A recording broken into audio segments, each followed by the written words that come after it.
Page.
Guys, the stream hasn't even started yet! What the hell? You can't build up a hype train. You can't build up a hype train before we're even here. Hype, hype, hype. Hype real, yes. Twitch just started a hype train with those 2 subscriptions. Thank you, Dorsal, and thank you, Rob, for resubscribing to the channel. That is very, very kind of you. And Mango has, as well at this point. Rat. You love to see it. You love to... Thank you, guys. Thank you. That is very kind of all 3 of you. Welcome back. I guess you never really left the Cahir Sub Club, but you've renewed your subscription to it. So, welcome back. Hello, SFA guy. How goes it? I hope you've been well. What happened to Friday? I was at my uncle's birthday. It was his 60th, so obviously no stream when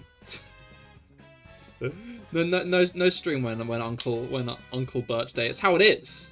It's how it is. Shiny Minccino hunt. Almost. But hello, SFA. How goes it? We are gambling for that cat-serving baby. That cat-serving baby? Cat-serving baby? What is a cat-serving baby? Well, we beat level 1 of the hype train, so that's pretty exciting. That means we're all gonna get an emote, which is pretty fun and awesome. You guys have 5 more minutes on Twitch if you do want to get to level 2, but I'm not sure that gives you anything extra. Oh, that's the right... No, it's not the right scene. This is the right scene. Okay.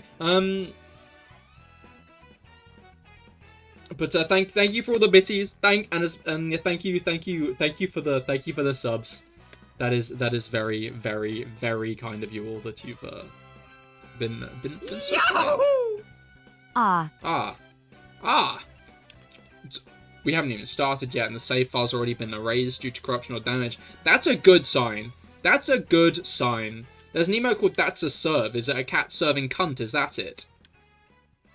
Is that what's going on? Is it a cat serving cunt like I serve cunt?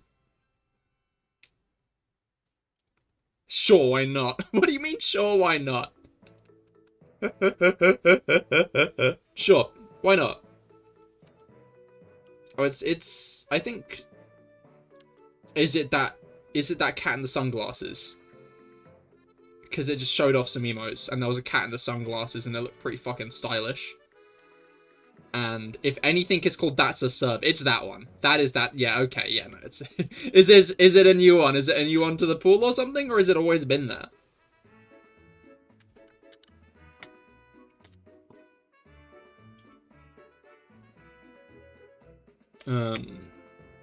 What's the, like, do you get extra emotes in a hype train if you get a high enough level? Or is it only ever 1 emote? Dunno. Yeah, that's fair, I don't know either. I think it's only 1? That's a shame. Because I got a fun Mario Kart somehow. Whoa! Whoa, Rob! Thank you for the 5 gifted. Rob W indeed. What Dorsalfin, what is it? What is it you say? What is it you say? Is it? Rob is a domain name. The way his call Rob a domain name. The way he starts with a www. Was that it? Was that it? Because that right there. Big common Rob W. You know, this is another in a long string of Rob W's because he helped me beat Zoshia yesterday. Wait, stop. Photos printed.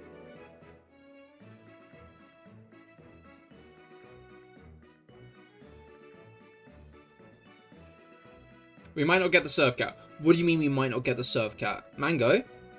Why? I'm gonna give you one moment to elaborate. You've already hooked me in on this deal, right? You told me, Cahir. Looks like we're getting one of the tier 1 to tier 3s. So the Surf Cat is only available on level 1 hype trains.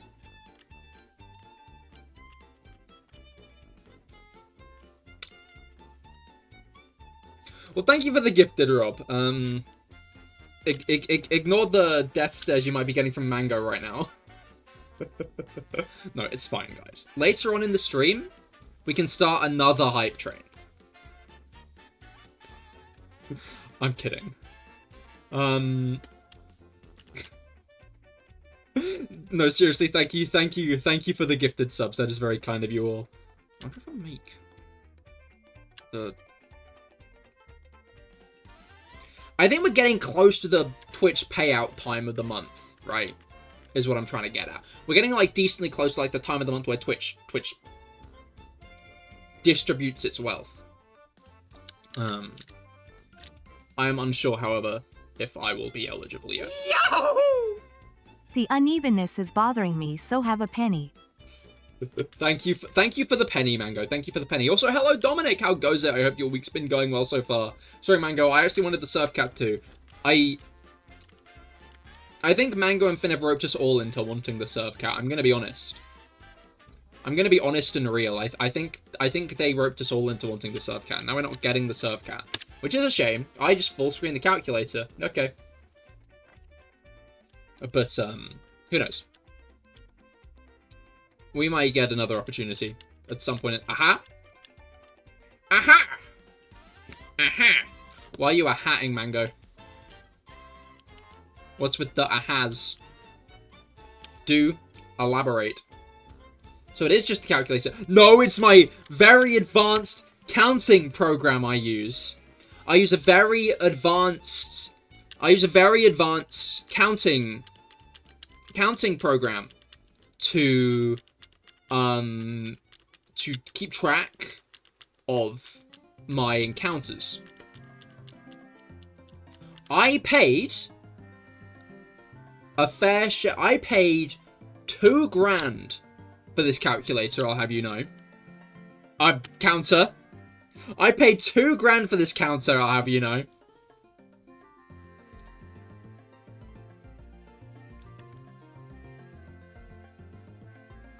Very expensive. Last week you finally got your hands on the Simba Dicky Jada 1:32 scale Teenage Mutant Ninja Turtles Party Wagon. And the Ghost Buggers? No, I don't think that's what they're called. I don't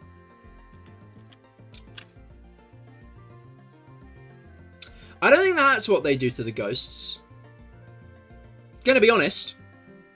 I don't think that's what they do to the ghosts. But that is still very exciting, Dominic. Misspeak aside. Don't clip it, no! I got a calc. Just to be clear, guys, that's calc is short for calculator, just so you all know. Just to make sure everyone's on the same page. Because I'd hate it if people weren't on the same page. Hype train success! What do we get? What do we get? We got... a little guy! Wait! No! That's actually... I like that one! I like that one! That's a cute one! Where is it? Here it is. It's a little guy! It's a little guy! Well... also, and when it's... and the when and well... I should have gifted myself a sub on Cahir's hair. Because I mostly use Cahir's hair these days.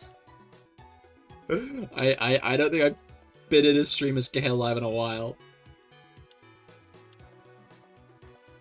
Which is maybe a me issue, but you know.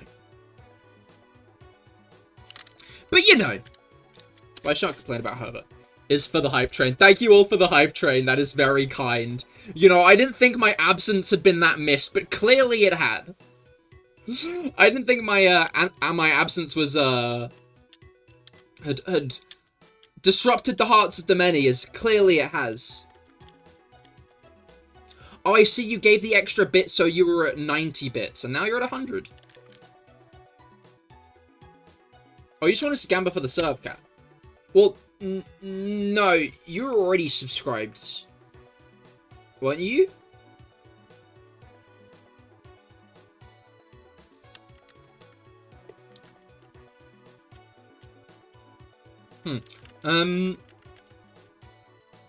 Well, yes.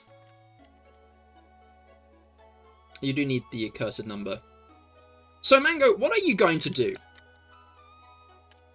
I don't know when it will be. We'll see. Because this weekend on Cahir is Here, I'll be able to raid people. Cahir is Here being my Genshin Impact channel, where I stream Genshin, which will be coming back this Wednesday, so do not fear if you've been missing it. Do not fear, do not sweat it. Where I will, pull money earlier on, probably. It's on also pay. Yeah. I just more meant that you acted like you only subscribed for the Gamba. I think it's just good timing. I think it's just good timing because Rob and Dorsal and you all subscribed around the same time, because obviously I started back on Twitch around the same time. Which was kind of you all, to be clear. I'm very grateful for all three of you subscribing. You do get some very swag emotes with it, to be honest. Pip did a bang-up job on those emotes.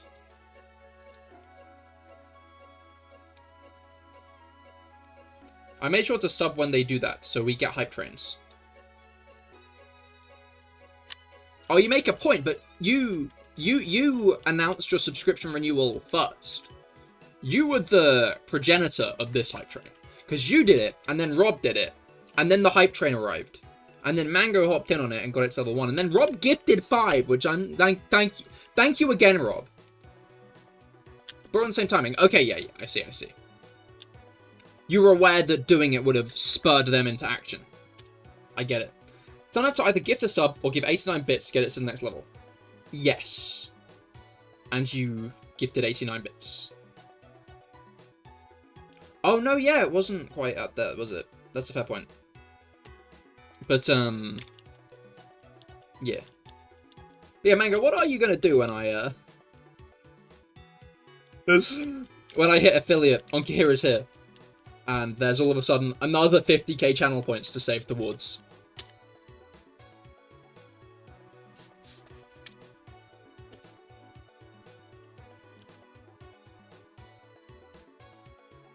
And then we're saving, I guess that's... You know what? That makes sense. Yeah, I stopped my auto doing the thing to get in line with these two. I see. Smart.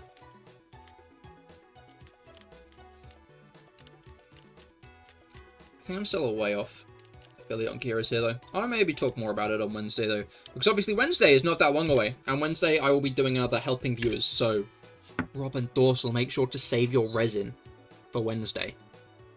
We're not talking Genshin today. Wednesday! Wednesday is Wednesday! And if Pip and Guts stop by, I'll remind them as well. So I have people to help on the helping stream. Whose day? Why day? But today we are shiny hunting. Sorry, I just got beamed a thought into my head. Oh wait, you'll be busy Wednesday?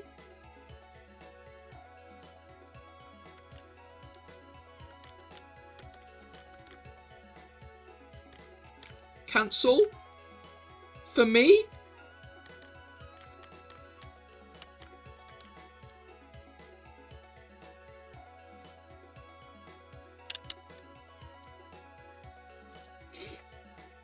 You can cancel it for a Cahir stream, right?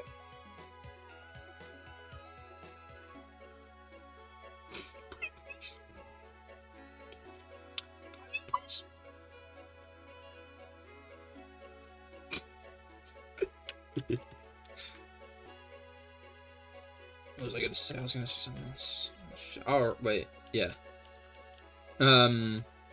We'll see how today's stream goes. Because I've been on a bit of an unlucky streak lately.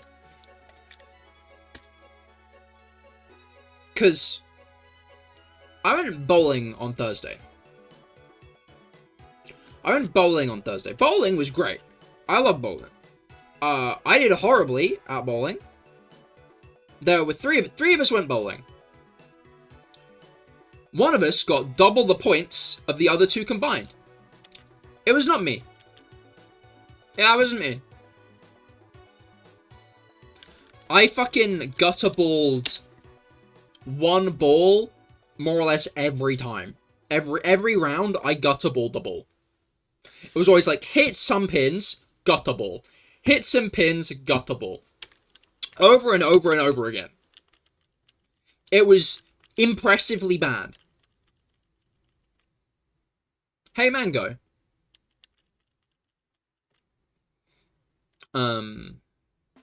Then after that, you didn't think not to do that?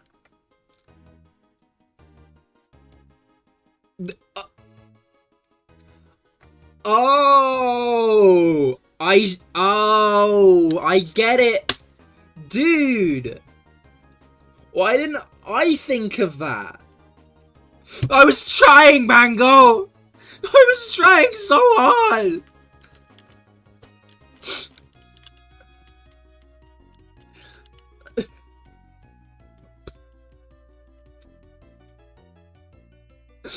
I didn't even get a spare. I used to be alright at bowling. I could have sworn at one point I was alright at bowling. It has been over 5 years since I last went bowling. I will be honest. I'll be honest, I'll be upfront. It has been half a decade since I last went bowling. Obviously, I didn't do it in 2020 because of a bit of an issue there. But I don't think I bowled since.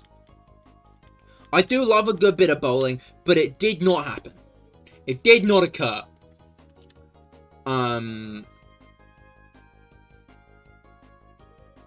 So you could argue I was rusty, but I was still impressed at how dismal my performance was that day. Anyway, after I fucking sucked ass at bowling, I wasted about 15 pounds. I wasted about 15 pounds trying to get this fuck-ass axolotl plushie. It was multiple axolotl plushies over the course of a period of time, actually. Because they had one of those fucking giant ones. One of those, like, giant ones. Where basically you had to, like, move these scissors over a rope and have it snip, snip, snip. But obviously that's nigh on fucking impossible. So I just wasted about a $5 on that. Maybe more, actually. It might have been more I wasted on that. Anyway, wasted a bunch of money on that. And then there was this other like axolotl plushie machine. It was just a regular claw machine where there are a bunch of them in there and you grab one and bada bing, bada boom, bada bing, bada boom. And oh my god, okay, no, we understand, right? When you go to a claw machine, you understand the implicit ideas of a claw machine. It's made to look easy as fuck. Oh, I can prize a guy out of that. Simple, but it's rigged. Like, only like 1 in every fucking 6 trillion tries will the claw in the claw machine actually claw the thing and pull it out. But generally it looks like it tries. Generally, it looks like it makes an attempt at it. Sometimes they're cruel, and it'll even pull it out the pile to drop it back in as it reaches the top. It's like, oh, I'm a bit too flaccid. I'm a bit too flaccid to really pull it out. This fucking axolotl claw machine didn't even try. I wrapped its claws around that fucking plushie like 20 times.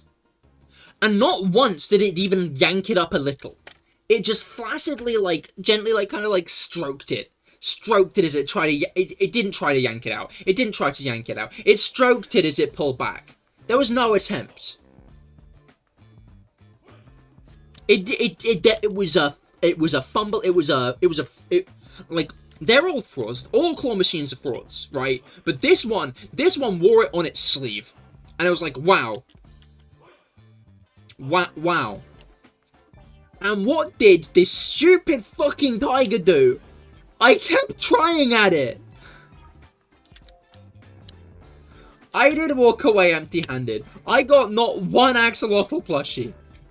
I left with nothing. Except like a little keychain, I'll be honest. That was a keychain. That was like one of those egg machines where you like pluck the egg out and there's a key in one of them. But like all the other ones had like little like keychainy thingies in them. And that was cute. But, like, I wanted the axolotl. I'm going to be honest. I wanted the axolotl. So, thank you all for the subs, because that has paid for that bit of my gambling addiction. But I haven't mentioned the other bit yet. I always fall hook, line, and sinker for claw machines. I'm going to be honest. I'm going to go on a bit more of a tangent about claw machines first. I always fall for claw machines. I see a cool plush and a claw machine, and I'm like, oh, go on then. Just to try. And then I spend, like, a $5 on it and don't get it. Like, I spend, like, an unreasonable amount of money. Like, I put, like, a bunch of money in. And it happens every time. Every time I walk up to the claw machine, I look in the claw machine, and I'm like, I know last time it went really badly. But this time... Last time, it went horribly. This time...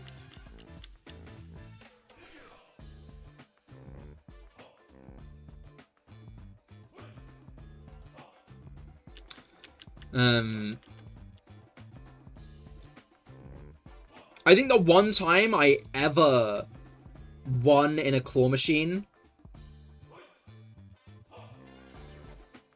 I think I spent like maybe 25 quid on a cat plush. Oh no! You put the pound before the number, Mango. The pound sign before the number. But you know, the one time I won in a claw machine is I got a Meta plush for my ex. Obviously, she wasn't my ex at the time. But for my ex. And I was like, I did it. I got it. And she was like, no, I don't want it.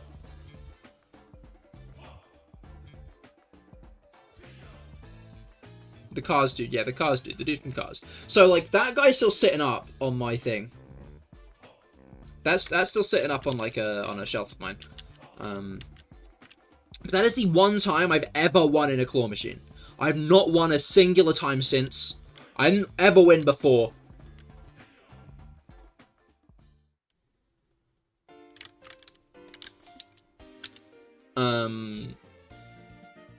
Got your ass kicked in Marvel Rivals, oh no. But yeah, no, claw machines I've always done horribly. I've also done horribly... Okay, I've been to... No, people know I live in the south of England. I don't think that's maybe...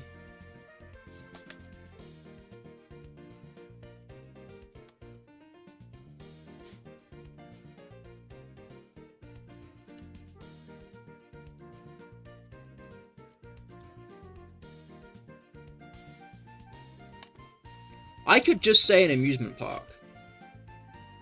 And I think that would maybe, like, solve the issue, actually. So I'm just going to say an amusement park. Just to ensure I don't accidentally dox myself. Because I sometimes do that a bit too often. But yeah, amusement park. Big Minion plush. I used to love Minions. I still kind of do. They're funny. Anyway, I used to love Minions, right? Big Minion fan, right? And there were the purple ones from Despicable Me 2. And it was this big Minion plush, and I was like, I want that. I want that real bad. Issue is, issue is, right, you got a thing in common with Pip and Guts. I think I already am aware of this, honestly. But, thing is, right, it was one of these ones where you get given a ball. Oh, I thought you meant the minion thing. Yeah, me, Pip, and Guts are all from the south, but I think Pip and Guts are a bit more southern than I am. Globular-wise. Anyway, Anyway. Semantics. No, we're not talking about maths today. But the way to get this minion plush was there was this bucket. It was a big bucket, and you throw in SFA. If you have 50k channel points, you can get me to say that.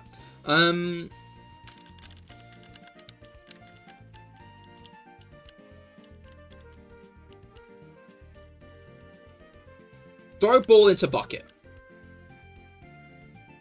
Throw ball into bucket. I get a ball. I throw it into the bucket. But the bucket's angled in a way and the ball's really bouncy, so the ball will always fucking bounce out.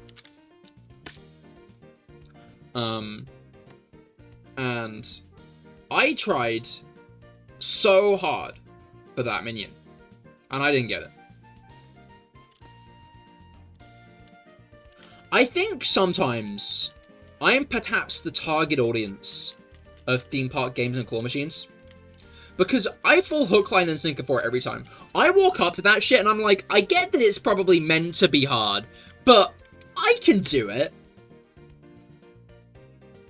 Ah? Why are you eyeing?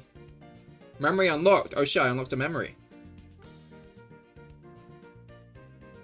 I'm like, oh, a cute little plushie and I only have to spend £1 to try? Yeah, sure thing. I'll try it.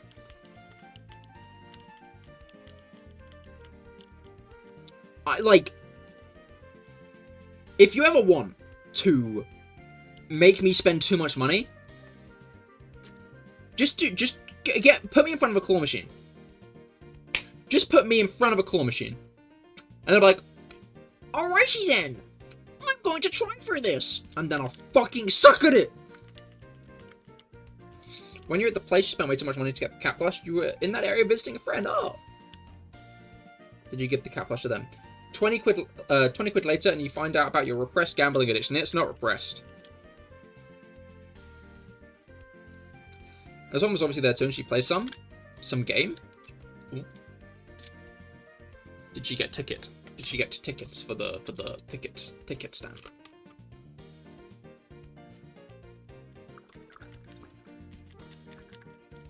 There was a fidget spinner one of those at the okay, no, there was not.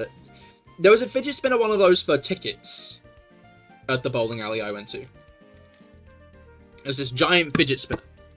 I didn't play it. She won a big box of candy. I see. Good for her, honestly. But anyway, there is a second phase to this story. There is a second phase to Cahir's gambling addiction, which I'm sure some of you will be very excited to hear. So Uncle Birthday, right? Uncle Birthday. But unfortunately for her, and luckily for us, she cannot eat that particular candy due to allergies. Oh, so you got it instead. I see. Well, I guess all silver linings have a cloud.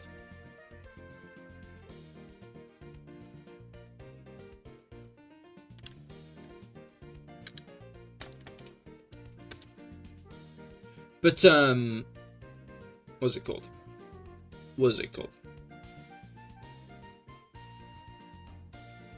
So, right, Uncle Birthday, right, we go to my uncle's birthday. Now, mentioned in previous occasions, my father and uncle especially, but I'm kind of like involved in that. Horse racing, pretty good.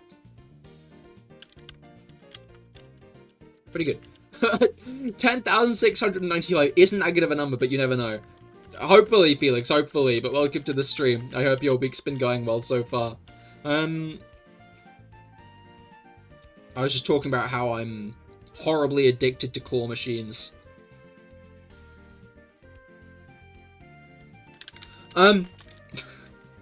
Shit. But yeah, no, Uncle Birthday horse racing, right? I'm not sure if you know anything about horse racing. I doubt any of you do, actually know much. Basically, the Grand National, this big horse race, I think in Liverpool it was? So, yeah, Liverpool. Big horse race in Liverpool, right? Basically, my uncle decided that one of the events of his birthday was going to be a sweepstakes, where we all pick 2 horses out of a hat, and like the person who picks the winning horse, gets an Easter egg, and then the top 5 places all get Easter eggs of reducing sizes, as like a woo, you won, you know. That's good. That's great. I pulled my 2 horses from the hat, and my dad turns to me, Cahir, I'm putting some money on the horses I pulled from the hat. Do you want to do that? And I was like, I would quite like to do that, actually. That sounds like a grand idea. I am not good at choosing horses. I want to quickly emphasize, I am shit at choosing horses. But, oh no, let me, shit at choosing horses. The last, few times I've gone horse racing, every horse I picked has lost. I haven't won a singular buck. I haven't won a singular buck on horse racing.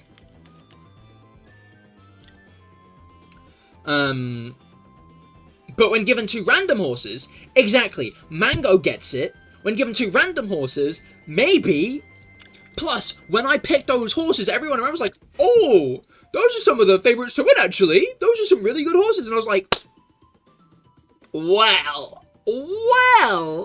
So when my father turned to me, Cahir, do you want to place some money on the horses that you pulled from the hat? I was like, well, father, yes, I would actually. I would love to put some money on those horses. You are quite right. So I turned to him and I was like, okay, so basically, right, horse betting. Normally when you bet on something, right, you put a $5 on it. Or if you don't put it, I'm not saying like money-wise. I'm saying like, oh no, they both died. Let me get to that part of the story, Mango. What did you join into? I'm talking about my gambling addiction.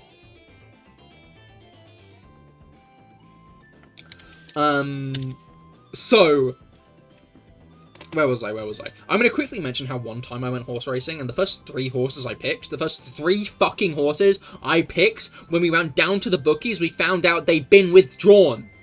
3 races in a row, I was like, oh, I'll pick this one. We went down to the bookies, and it was off the list because it had been withdrawn.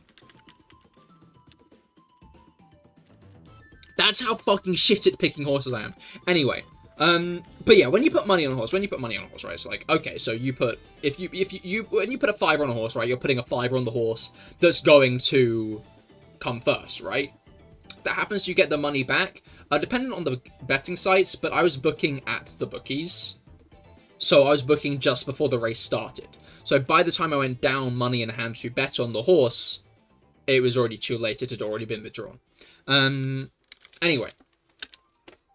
Yeah, when you bet on a horse, right, when you bet on a horse, you're betting on the horse to win, right? But you don't have to bet on the horse to win. You can bet on the horse to get into, like, the top, like, a bracket. Some bigger races it's 5, most of the time it's 3. If it's a really small race, sometimes it's 2, or you just can only bet on the winner. On the horse winning. But basically you do an each way bet. So if you do £2 each way, you're putting £1 on it coming first and £1 on it coming second. That's how I always view it, actually. I might be viewing it wrong. Basically, you only get the payout from half of the money. So if you put £2 each way, then you'd only get, if the horse wins, you'd only get it as if you put £1 on the horse. You follow? Now, however, I'm a fucking idiot. I always think £2 each way. That means you're putting £4 on the horse. It is. You see, you're starting to realise where the mistake I might have made. I'm sure. If you say I put £2 each way on a horse, you're putting £4 on a horse. So you're getting the results of £2, not £1. I got it wrong. If you put £1 each way on a horse, then you'd be putting £2. Then you'd be putting £2 on the horse. So my dumb ass turns to my father. £3 each way. Because I think I'm putting 150 on the horse, right? So I'm putting 6 in total. I'm putting six quid in total, £3 on each horse. No, I put £12 on the horses. I put £12 on the fucking horses. And guess which horses didn't win? They did not die, but they did not win. You're on vacation, and here they don't have daylight savings. What a glorious place you must be in. Yippee! Exactly! Yip! £12 down the drain! Grand!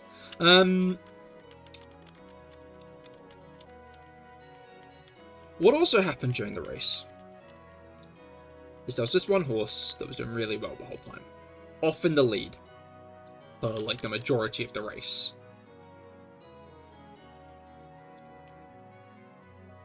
And it was one of the hurdle races where they're leaping over the hurdles to get to, like, the thing, right? And this horse leapt, caught its front feet, and just flipped 180.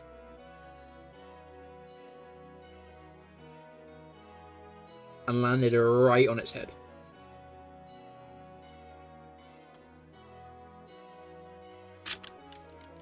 Genuinely seared into my mind. Luckily, somehow, it survived. If it died, I might not have told that story, honestly. It lived. But fucking hell, man. Uninjured. Like, apparently? But, like, fucking hell. Like, that was genuinely horrifying.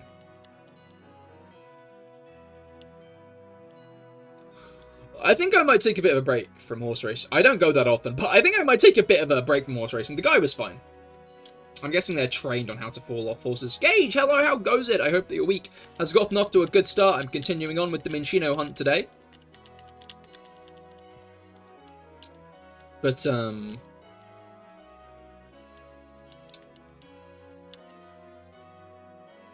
Whew. That'd be a smart bit of training. Like, it would make sense given that... Yeah, horses are kind of big. You are 100% right. And obviously, like, they're all, like, galloping, right? If you're at the front, as this guy was... like, falling off there wrong... You are under... Like, in that race, there were, like... 20 horses-ish. Think about how... Like, if those hit you. So I think there is, like, a lot of training that goes into, like, how to fall off the horse correctly. Goodbye, Brugger. I hope you have a great rest of your day. And fair enough, Gage. I will... Well, as in you're going to watch on YouTube for now or move to Twitch later? Or you're hopping in now to say you'll be watching on Twitch later? Trampling on a horse not recommended. It's not, is it? I agree with that. Personally, I agree with that sentiment. Anyway. That was, I think most of the experiences I've been through.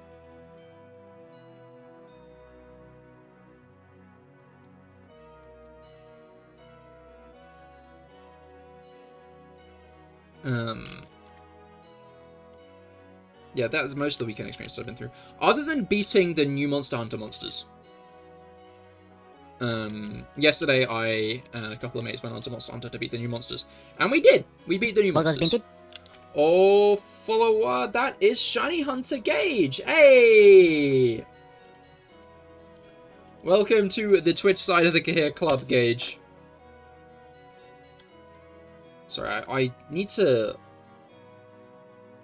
I've got, like, my little CPU usage frame droppage bit as a separate tab on my screen, which is maybe the worst thing to do with it. Anyway, yeah, welcome to the Urple place. Exactly, Mango, exactly. Welcome to the Urple place. As following later, makes sense. Right. But,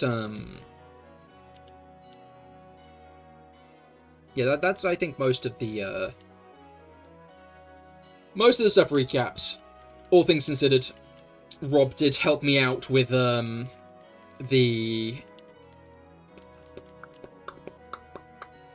Zoshia, as I did previously mention, I believe. Which goated help, honestly. Rob is a good monster hunter.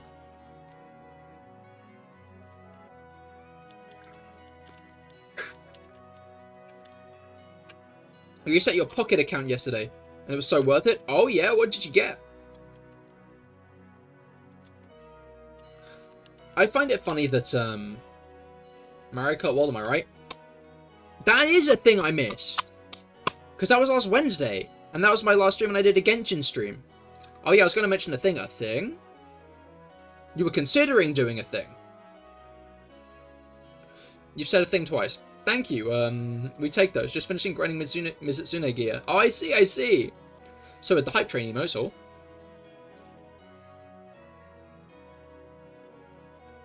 There are a limited number of hype emotes. Oh. They played your favorite track's music in the background, Toad Factory. Oh, nice. Is it in the game?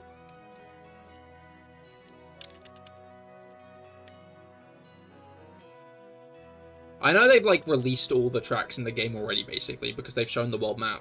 So I was considering just wandering Twitch, looking for small trains to hop into and try and get the car serve. I mean, like, I think that is a legitimate strategy, to be fair.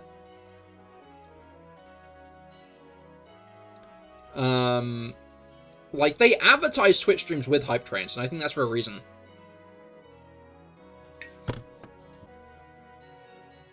Or you could get an easy hype train up and running by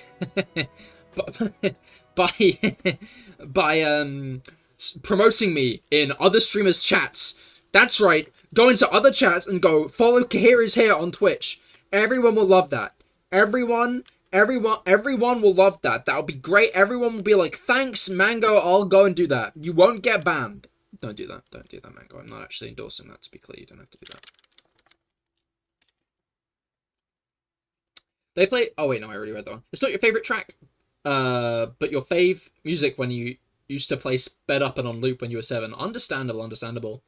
You got the shiny Charizard EX and the Giratina Immersive. Yo, very nice. Oh yeah, speaking of Switch, Doug Bowser came out and was just like, we're now considering variable pricing based on a number of factors. So consider more expensive games in the future. Oh. I'm already doing it, don't worry. Thank you, Mango. If anyone has the Lucario illustration rare, I will trade for it. I wonder how many Pocket players we have here.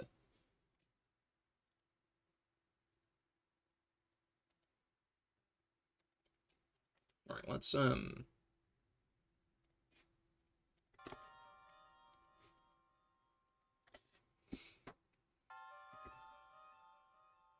But, it's 400? The Lucario or Giratina? I just know you jump for joy when you saw Fish bonus playable. Dude, On one hand, I fundamentally agree with the sentiment that should video games be that expensive? Probably not, right? Like, I feel bad for little Timmy, who's going to want to get the Switch too, and he's going to have to look his mother in the eyes and be like, I want the game that costs 70 quid, please. Can you get me the game that costs 70 pounds?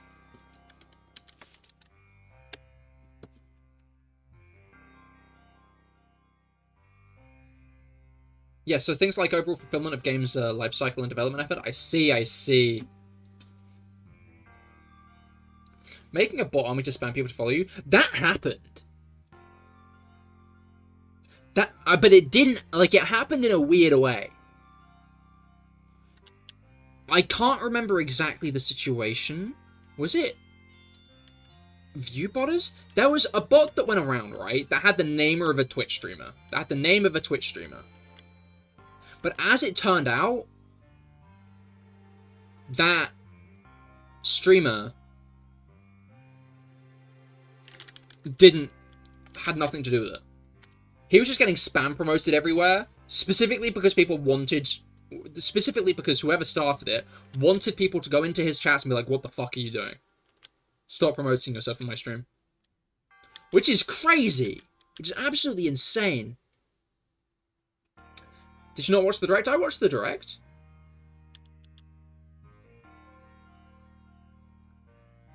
That also means they're basing their games on like a hierarchy, so this game is better than this one, so it costs more, I see. So Mario Kart costs 80, this tech demo costs 10, so this game's shit. Yeah.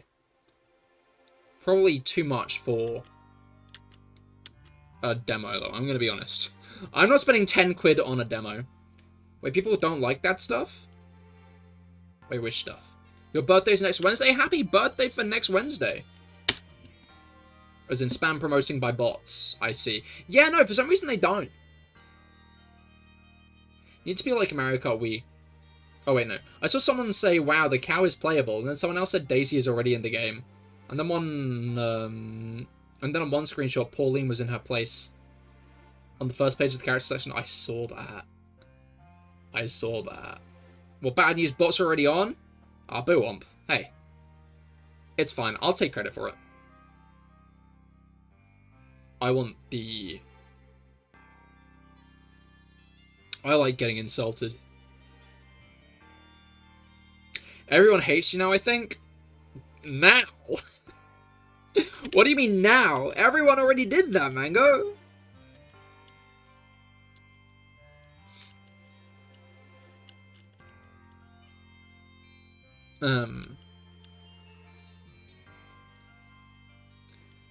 100975 is a much more likely one, by the way. Crikey. Everyone hates you more now. Yeah, that's it. But, what was I going to say? Yeah. The issue is, right? The issue about iStand is £450 for the new Pokemon game? Do I want to spend that much money on the new Pokemon game? Because on one hand, right, I don't have to buy the Switch 2 for ZA. I don't have to buy it. I can just buy ZA on the Switch, and then I'm chilling. Then I can spend a regular amount of money on a regular video game. But I could play the new Pokemon game on the new console.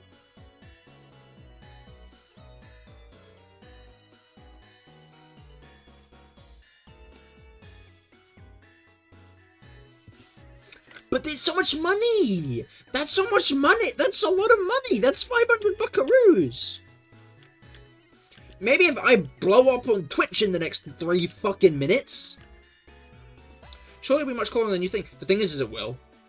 Like, I'm going to be honest. I'm going to be honest, lads. I'm realizing now. I've realized it's twigged in my head. If ZA has a Switch edition and a Switch 2 edition, yahoo! Balls. Yeah, that helps. That really helps, Mango. That will go right to my funds for the for the Switch 2. ZA is gonna run like shit on the Nintendo Switch, isn't it? That game is not running well on Switch. I don't believe it is. I no longer believe it is. I had faith when it was just on Switch, but now we know it's on Switch 2 as well. Game Freak do not know how to optimize a video game. They don't know how to do that. They don't know. Back in Sun and Moon.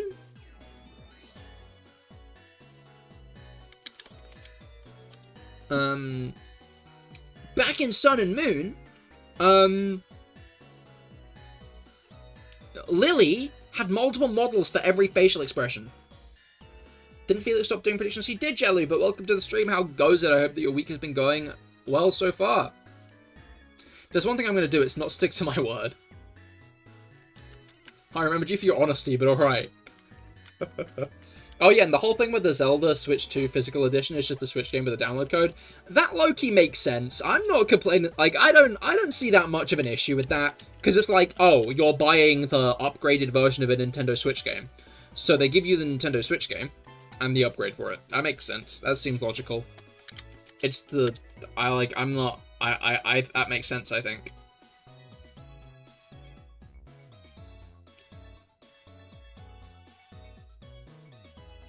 So given that all of us has paid an amount for the Switch, when can we borrow it? When it's,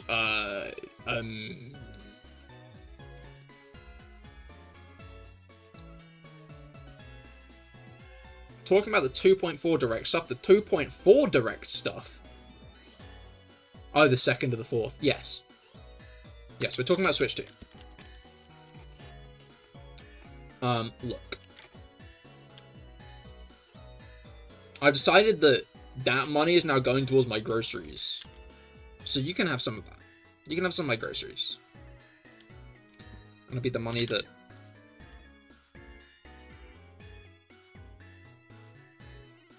Wait.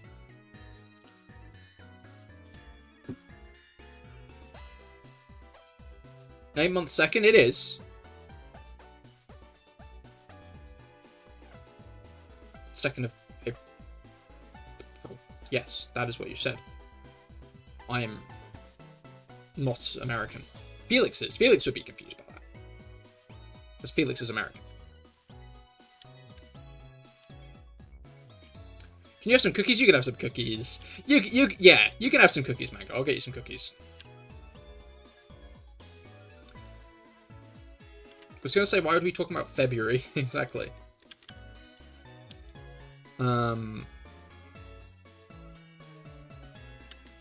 But, what was I gonna say? We'll see when... I don't know, I might... Because I do like the sound of the upgraded Zelda games. Honestly, I think that's a great way of doing it. Is like... Because obviously, like, the fucking Wii U has no games. Because all of them were put on the Switch. I really like the idea of us getting upgraded editions of games. I really like that idea. I'm a big fan of that. Because, like, the idea of us getting, like, a Breath of the Wild remaster kind of seemed dumb to me. I'm gonna be honest. I'm gonna keep it real. How much will it be? It's like $10, so I wouldn't be surprised if... Yeah, it's about $10. I don't know how much that is in any other place of the world money.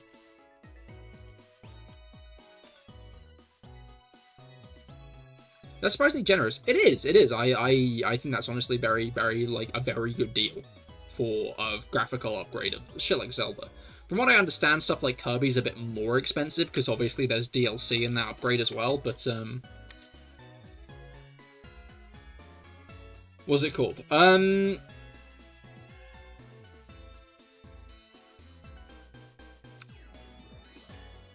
Brain work. Yeah, no, I think that's like a pretty good deal for, like, yeah. But yeah, no, I saw a universe in which a Breath of the Wild remaster gets announced for the Switch 2. Our conversion of euro, dollar, pounds, Swedish is easy. Yeah? I know, like, 15 quid is about $10. No. $15 is about 10 quid.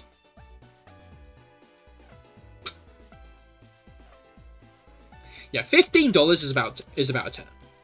I know that, but that's about as much as I know. So, if we extrapolate, we're dividing by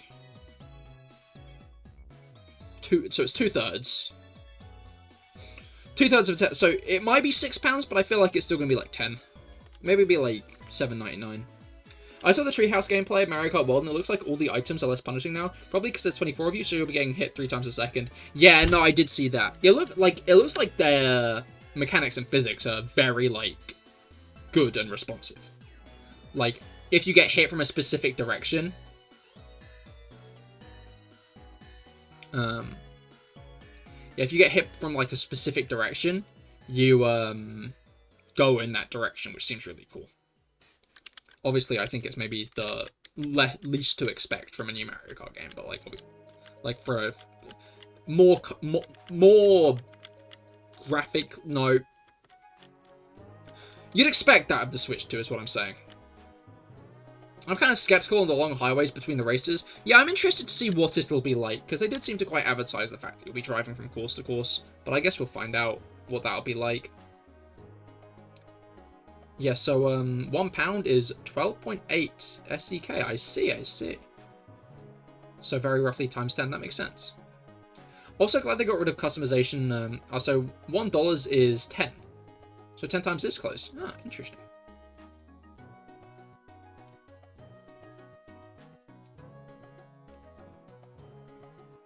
Also glad they got rid of customization low-key.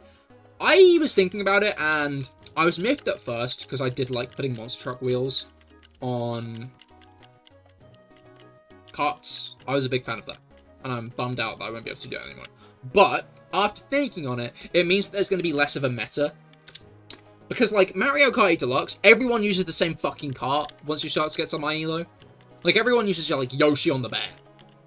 Everyone. There's no originality. The fact that, like, there's just going to be, like, a few set carts means it's going to be a lot harder for there to be one cart that is, like, the best. Or I hope that means it's going to be harder for there to be, like, one cart the best. And that is good. That's good, and I like that. I don't care which version I get of ZA. You can have to hunt a few more mons I need. Oh yeah, Patterrz and the elemental monkeys are coming for the first time, aren't they?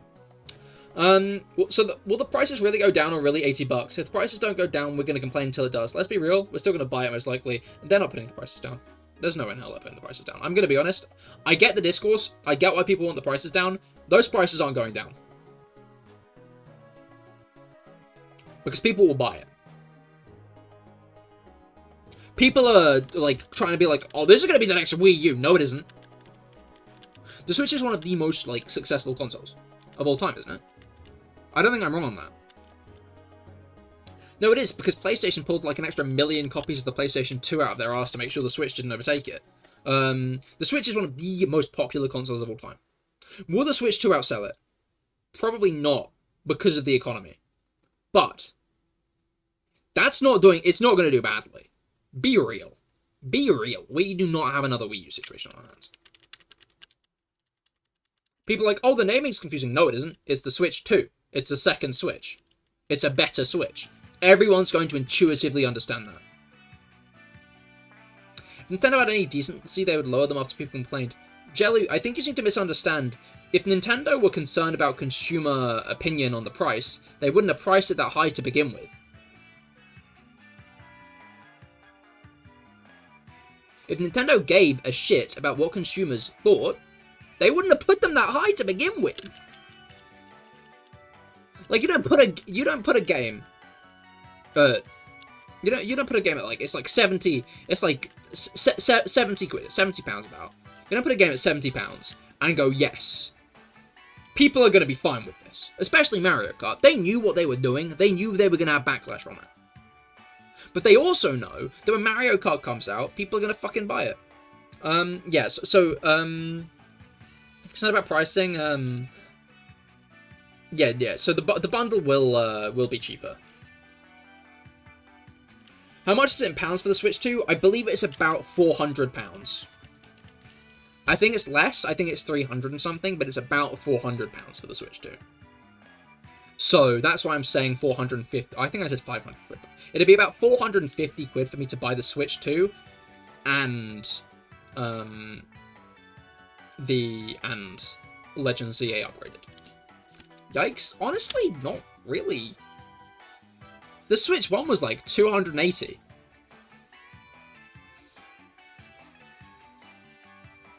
Like, I'm gonna be real. The Switch 2's price, that's not what I'm... That's not at all a concern to me. That makes sense. I'm willing to put that... I'm willing to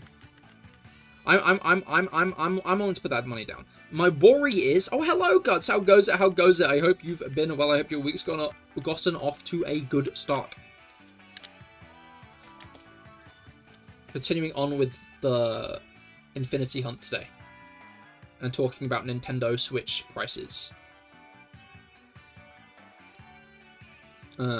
More scared of what if it succeeds and they decide to make it the norm? It's already becoming the norm. Monster Hunter was 70 quid. I think. Was Monster Hunter 70 or... I can just look it up.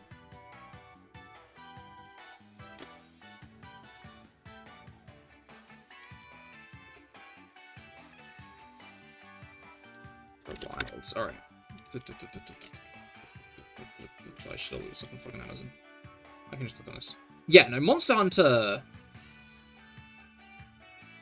Okay, Monster Hunter's 60 quid. Monster Hunter's 60 quid, which means Mario Kart is a bit more expensive. Monster Hunter is a bit more expensive than... No, Monster Hunter is a bit cheaper. Mario Kart is more expensive than Monster Hunter. Am I really gonna spend more on... The issue, like... Okay, here's my take. If it was Zelda, if it was Mario, hell, if it was Donkey Kong, if any of those were the ones that were going to be 65, 70 quid, I would have been like, alright. I'd have been like, okay. I'm not chuffed about this, but I understand how inflation works. I fundamentally get it. I understand that these games have had more time and effort put into them because they're higher quality and better games. I would have swallowed it in the sense of like an alright. I want this game. So I'm willing to spend the money. But Mario Kart? Do I want to spend £70 on Mario Kart? Now, I love Mario Kart, do not get me wrong. But £70? I'm just not sure. I'm just not sure Mario Kart specifically is worth it. Oh yeah, Deltarune. It's funny because, what was it called? Deltarune trended so often on the days leading up to it, and then just got announced in the Switch, in the Switch 2 Direct. Deltarune 2 being a Switch 2 launch game is so funny to me. I know it's fundamentally not just a Switch 2 launch game. It's going to be launching everywhere on the same date, as far as I'm aware. But basically, Deltarune's chapters 3 and 4 are Switch 2 launch games, and that makes me funny. But yeah, no, that was a really good Direct. Yes, ooh, Mario, worth it. Spend money. I might end up buying the bundle, but we'll see. Because again, like, if I buy the Switch 2, I'm buying the Switch 2 for Pokemon Legends EA, maybe Donkey Kong. The issue is I'm trying to figure out what games I'm going to want on the Switch 2, right?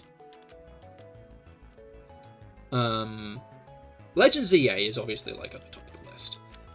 Tears of the Kingdom in like HD, no, in 4K. That sounds peak. A big fan of the idea of Tears of the Kingdom in 4K. Obviously my favorite game of all time. I'd love to play it and have it look better. There's going to be a new Fire Emblem at some point. I've been replaying Fire Emblem Conquest and been having a blast. There will be another Fire Emblem. Some people are like, oh, what if Intelligent Systems are... No, they're going to make a new one. Three Houses did great. Three Houses did fucking brilliantly. To be fair, Path of Radiance is going to be on the Switch 2. In the online bundle. And maybe? Maybe? But yarg, I'm not quite sure about that, me hearty. When is ZA coming out? We don't know yet. It's going to be later this year. I'm guessing we're going to be looking at about October time. That's my assumption, but it might be November, which is obviously the usual time. So we've got quite a way left into the year to wait. Hey, there. Hey, Mango.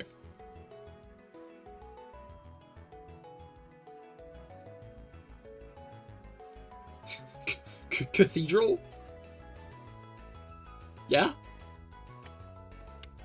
Yes, Guts? Isn't that funny wheelchair game when it releases in summer? That is such an interesting concept to a game for me. Like, when I heard that Nintendo Switch 2 was going to have a mouse, I would not have thought use the mouse controls as if you're pushing the chairs in a wheelchair. That's genius, right? Like, that's such a cool fucking idea. I'm not that much of a sports games guy, so I'm probably not going to pick it up. But, like, that is that is such a cool idea. I love that. What's a website to look at the prices of a Switch 2 in your area? I don't know, actually. I mostly got it from, like, articles and shit. I'm really not sure where we, see the price of the Switch 2 in England. Google. I use Google.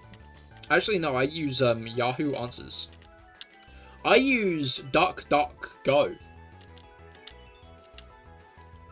That Sex Plays have a site? It does, but I don't think it will be listed right now. I think they do fundamentally sell consoles new.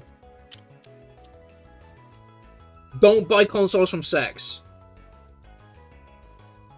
I just realized they're generally more expensive.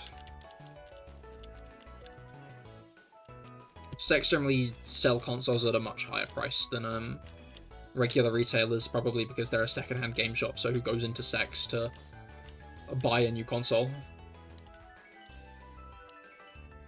You saw videos from people in the Switch 2 event, and the game looks fun. Also, I saw people using the mouse on their laps. It was working fine, so you don't need a table. That is peak. This is a store, yeah. CEX is a second-hand electronics store. I think it is named Sex, CEX, for that exact reason. But I do... Whenever I see it, I often just call it Sex, and my mates... They don't like that. When I do it in public. You're getting yours from Smith's Toys because you have 120 of gift cards. Fair enough, can't slate that. That's understandable. I think I got my original Switch from Toys R Us. Hi, Ribbons. Ribbons. No sex in public. No sex in public. No, yeah, I think I bought my original Switch from Toys R Us. I remember me and my dad basically having a fucking road trip, trying to get our hands on a Switch. I absolutely will ask where you got that many gift cards. Well, I have a hunch, Jellu, that it might have been birthday and Christmas. I'm trying out new names, but getting into nicknames recently. I see, Ribbons and Cathedral. Makes sense. I think I've been called Cathedral before, though. Maybe it's you. Maybe you're the one who called me Cathedral before. It's either you or Mango. You're like the usual suspects. You're the usual suspects on the Kablank names.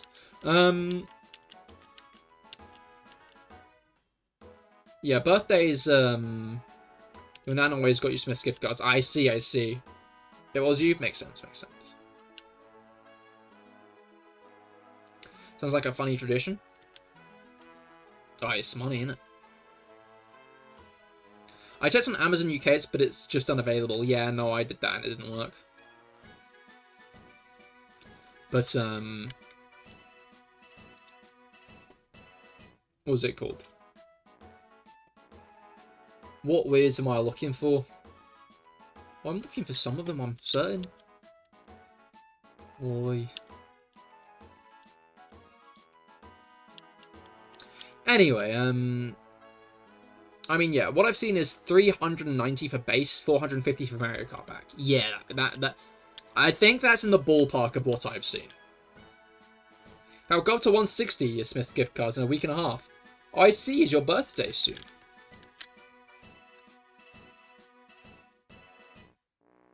Curry, show the price. Oh, I see. I remember once I was walking past Curry's and they had the Switch OLED for like 130.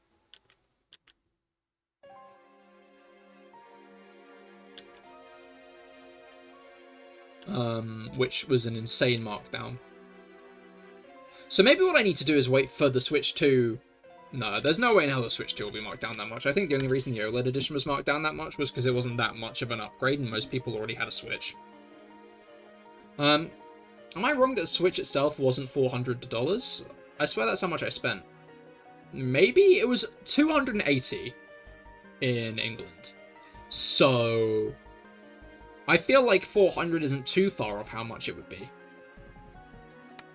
On the 20th, sadly Easter is on that day this year as well. Yeah, this is your Easter and your birthday present. Isn't that kind of cool though? No, okay, low key,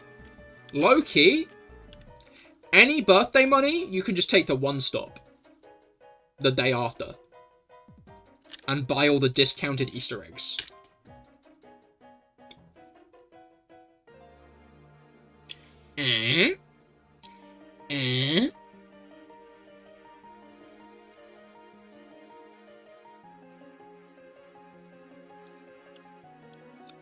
$530, $585 up there. Jeez.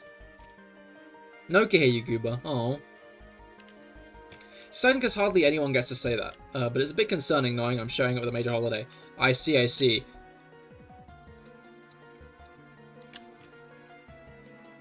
It's one of those situations where I'm wondering how much I should pry. Because if your family's Christian, I can see the concern.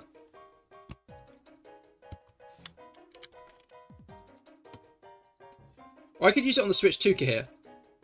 Yeah, like, yeah.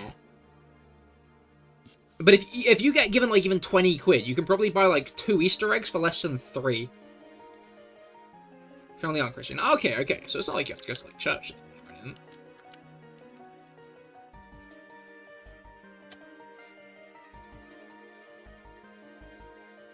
You was hoping Nintendo allow you to do it. You got the invitation after all. Alright, right, yeah. No, yeah, I'm not going to buy mine on launch. I'll probably buy mine closer to when Pokemon releases, honestly. I don't see any point in getting it out the gate. I think that would just be a bit odd. Because, like, while I might end up getting the Mario Kart edition, hell, I could try and see if they end up getting a discount in, like, Currys or something, because they probably won't online. But yeah, no, I could end up waiting for, like, a discount or something. To be fair, if the Switch 2 comes after Black Friday, there's every chance I could get it in a Black Friday sale. Then again, Black Friday sales are quite tripe these days. I also don't think Pokemon games tend to release after Black Friday, actually. Yeah, do you think that Smith sells Easter eggs? The main chunk of my money I get on birthdays is gift cards. That is a fair point, but I wasn't talking about the gift cards.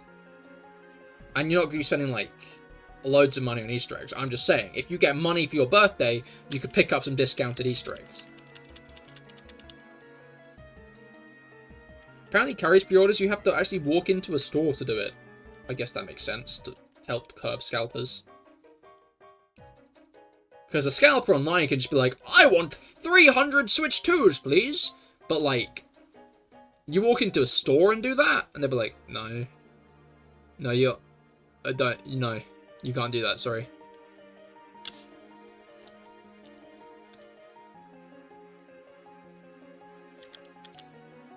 If I was a scalper, I would just buy one and own it. You would be a bad scalper, which is a good thing.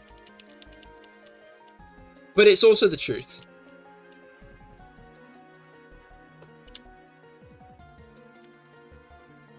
Best kind of scalper, that is true. Wait, it's out in 2 months? Yes, the Switch 2 releases in June, early June.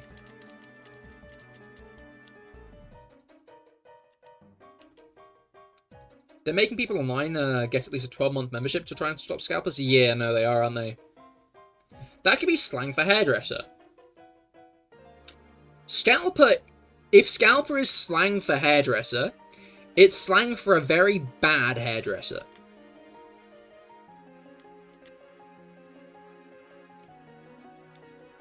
And I think it'd be better that you're a bad scalper in the regular sense than a bad hairdresser. I don't think I'd go to the scalper dresser. Yeah, no, I'm on Mango's side with that one.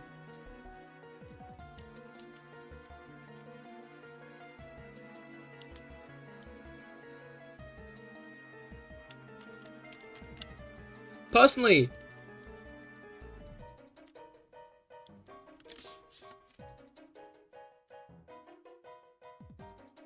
I can't remember what I was going to say.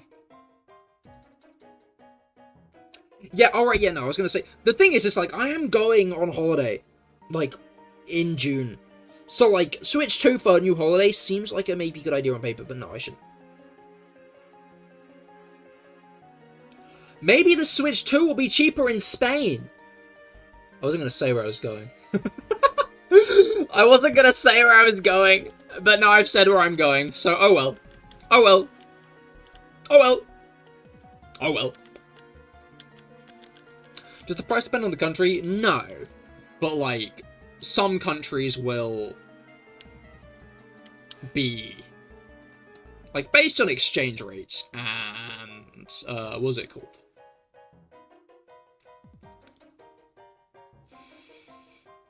Tariffs and other situations. The price will vary ever so slightly. So, I'm sure in some places. Wait, no, yeah. Let's just look this up immediately. Because the Switch 2, how much is the Switch 2 in America?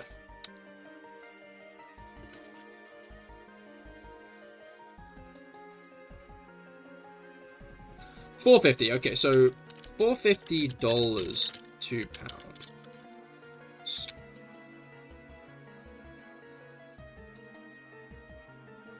So, $450 is £350, which means that technically, up until recently,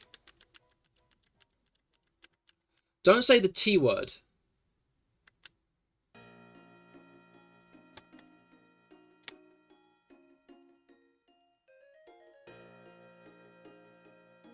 What have I said? Oh. I'm sorry, Guts.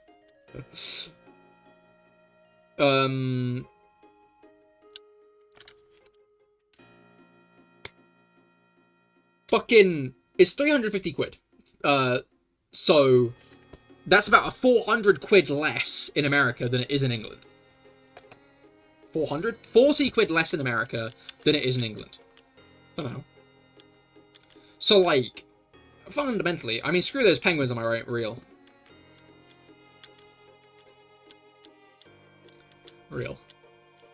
I told my dad about that, and then we were talking about it a couple days later, and he was like, "Yeah, no, apparently Trump's called with like a lot of like leaders of nations to discuss it. I wonder if the penguins have called them yet." Those poor penguins. You saw the Minecraft movie with some friends and shouted the meme lines and it was crazy. Went to McDonald's and got the Minecraft meal after. Oh no. Was there any other yelling? Because I always see videos of cinemas where people are like cheering and shit when big things happen in movies. That doesn't normally happen here. In England. I've not once been in a cinema where people have cheered. And, like, I went to Endgame. I watched Endgame in cinema, and we were all just like...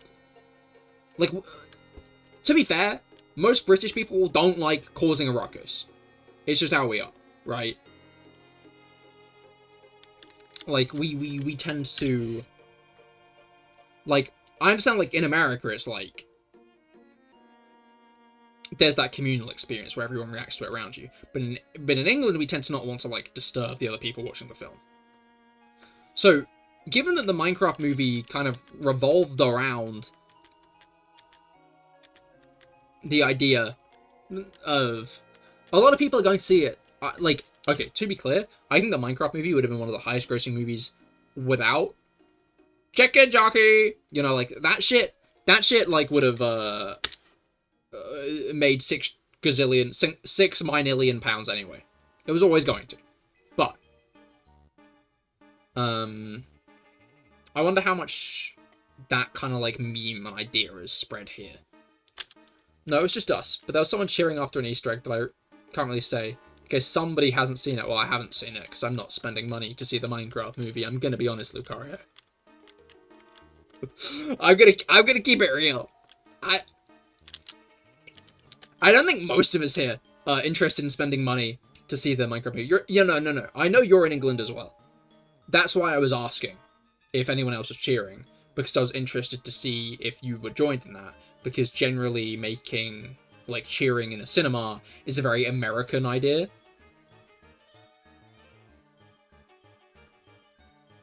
Does penguins barely have an economy? I didn't know Mango was anti-penguin. You were all about cute little guys, and you hate penguins? Yeah, I think I'm good. Like, yarg, I might watch it at some point, me hearties, but like... I would say cheering is a very American thing. Interesting. Because, like, that was always the thought I started associating with it, right? Because whenever I saw that... Because I saw people in the comments and stuff saying, like, oh, this is, like... So I just kind of started assuming that kind of, like, cheering in cinemas at big moments was, like, an American thing.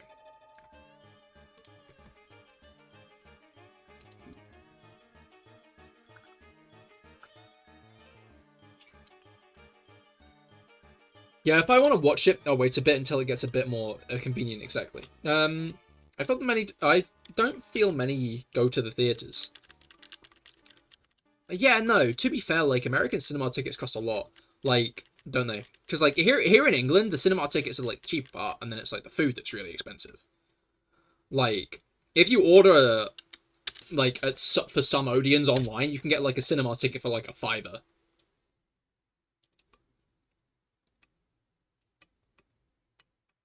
If you can, I'd recommend seeing it with some friends. It was honestly one of the best cinema experiences I had. I mean, yeah, no, I agree that having friends with you during a stupid movie is an indescribable thing. However, I'm not going to spend money to see the Minecraft movie.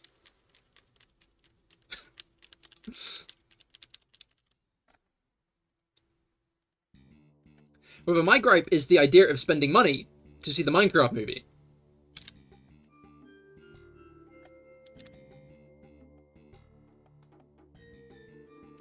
You almost got that thing. Oh, wait, are you almost at 50k? I thought you were already at 50. Well, no, you were... Aren't you already at... No, wait. Are you already at 50k? Or are you not? What if it's the best movie you've ever seen?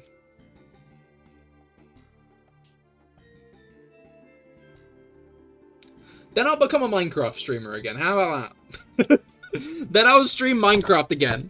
The Minecraft movie is the best movie I've ever seen. I will go back to streaming Minecraft.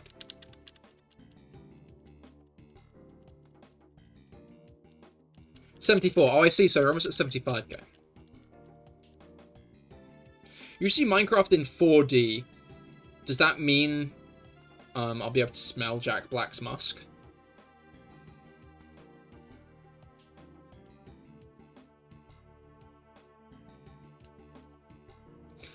Like, in the Minecraft movie, a bit homoerotic.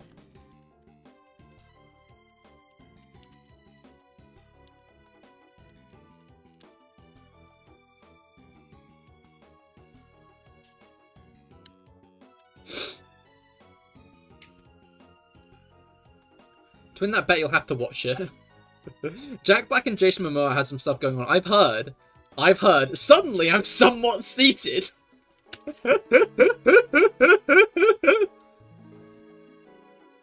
Yeah, no. Apparently, by, like, the end of the film, Steve had a nickname for Jason Momoa's character. I don't know his name in the movie. I just know he's Jason Momoa. The thing that I'll never understand, right? Jason Momoa, maybe he didn't want to shave, and that was the issue. Like, his hair, and that was the issue. He looks like... Jason Momoa looks more like Steve than Jack Black does.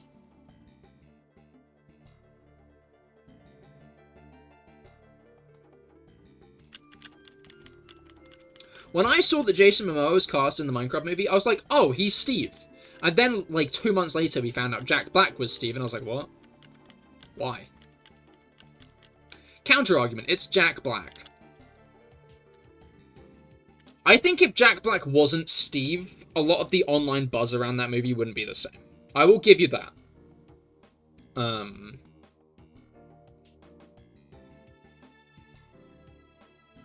Stood right back up again. Eh? Did you dwell on it for a second too long and then realize you're not going to go and see the Minecraft movie?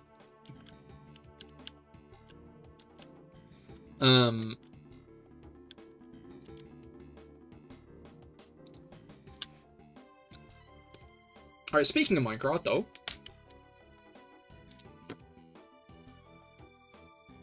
But yeah, like, I'm gonna see the Minecraft movie at some point. It's how it is, but I'm not paying money to... I'm not paying money to see it.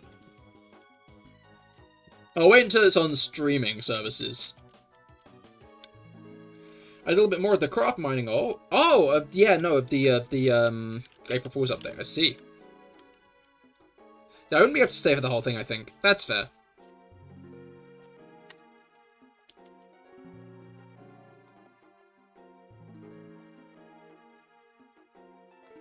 You made a little bit of a skeleton mob grinder thing since experience equals upgrades. Oh. You'd already paid for the tickets. There's no way you'd waste it by leaving it, right? Yeah, no, I feel like if I spent money to see a movie, I would watch it to the end even if I hated it. Just because, like... At that point, I put money towards it, right? At that point, I've spent money.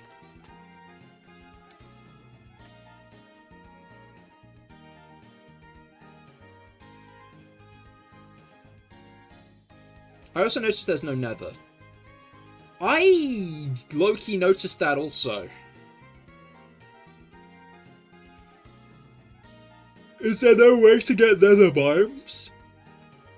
Are nether biomes off the table? I always assumed that it would be like you get nether biomes to fight the wither, and then you get end biomes to fight the ender dragon.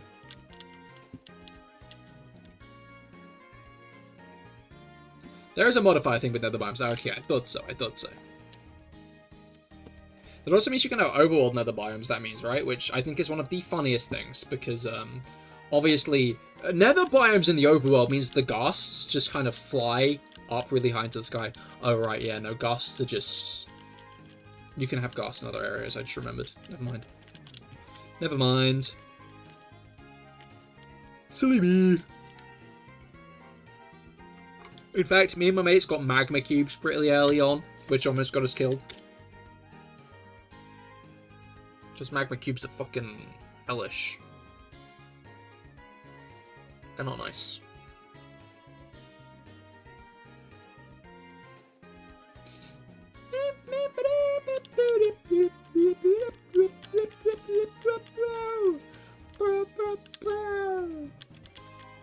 That world I have the spawner in is pretty good for doing that, since the hostile mob I got is going guardians. Oh, so no mobs in the caves. I see. Oh, you found a skeleton spawner. I get it now. That's smart actually. Okay, so no, here's what you need to do. Here's what you need to do. Okay, so all you gotta do is you gotta get a world with a skeleton spawner, but it's gotta be the world with the half a heart. Because if you do the half a heart world, that's like 5 times experience, right? Stop, you're making me tired. Yeah, good night, Guts. Good night, sleep well. Sweet dreams. Make sure to leave my stream on in the background, by the way. Thanks.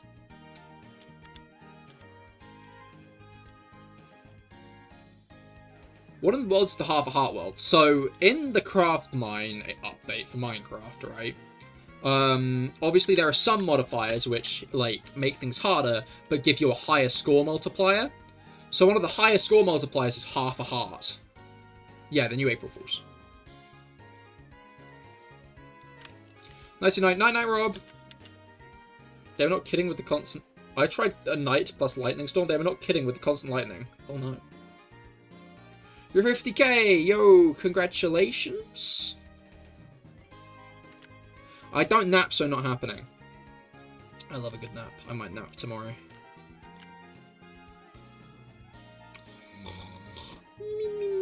I might nap tomorrow and once again have a nightmare where I can't stand up. As in, like, can't get up. Sleep paralysis. It's weird because I know it's, like, I think it's straight up a dream at this point. I don't think it's actually, like, what's actually happening. Although it is, because I remember that I still heard the YouTube video I was listening to at the time. Which is odd, because hearing history of the universe explain the origins of the universe, while I cannot move my limbs, it's an odd one.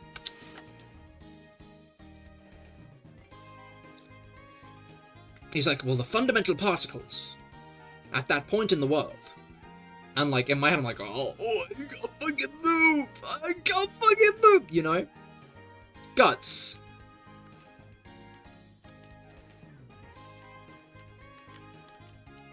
So the constant lightning, there was not a single moment you didn't hit a lightning strike. Oh. Did you ever think about maybe moving? Oh, you think that the house might be haunted? I don't know. Like, moving house, I ought to at some point. Alright, but, like, I'm not sure it'll stop the dreams. I feel like it's not a location-specific thing, you know? I feel like it's, physically move the house. Oh, yeah, I'll just call King Charles with the helicopter. I had nothing to do with the ghosts, I swear. Mango. Have you been killing people in the walls again, and then they become poltergeists? You haven't tried it, so you didn't know? I'd recommend it. It was an interesting one. I don't know. My hot take is it might be a bit worse than the Infinite Craft. Like, Infinite Craft did everything Craftmine does, but a bit better already, I think.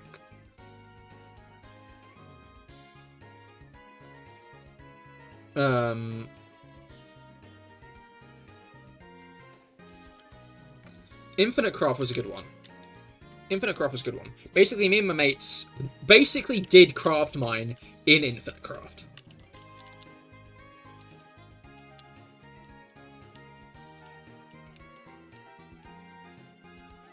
And there was a lot more, like, wacky, bizarre shit. There was a lot more wacky, bizarre shit to find in Infinite Craft than there is in Craftmine. Because obviously Craftmine is a bit more calculated. So I think I prefer Infinite Craft overall. No, but I may have messed with the old things. Oh, expected that one panda face with that no.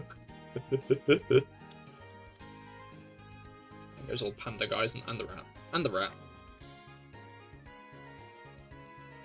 And the mango rat.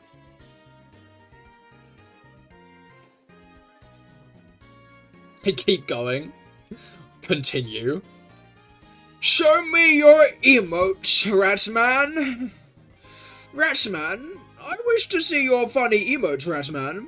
Please, Ratman, show me more of your funny emotes. I've got a funny emote.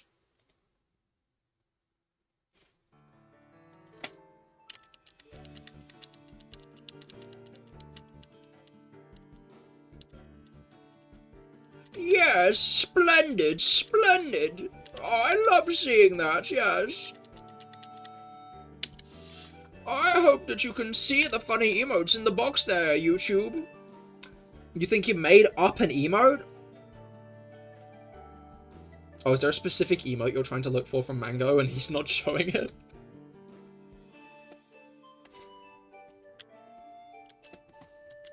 You don't have an ooh looking one. Do you mean Mango specifically?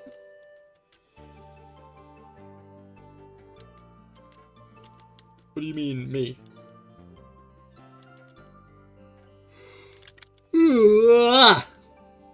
Yawn. Oh, that one. That is a good one.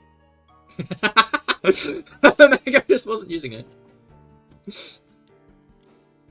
Alright.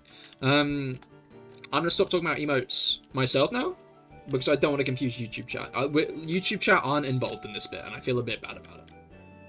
Wait, no, YouTube chat. Show us your favorite YouTube emote. I don't know if any of you are YouTube members to any channel, so I don't know if you have any unique YouTube emotes, but there's a cat in the box. Everyone loves the cat in the box. Yeah, there are quite a lot of those of the Baru emotes, aren't there? Describe to YouTube each mango emote. No, I don't think I'm going to do that. No.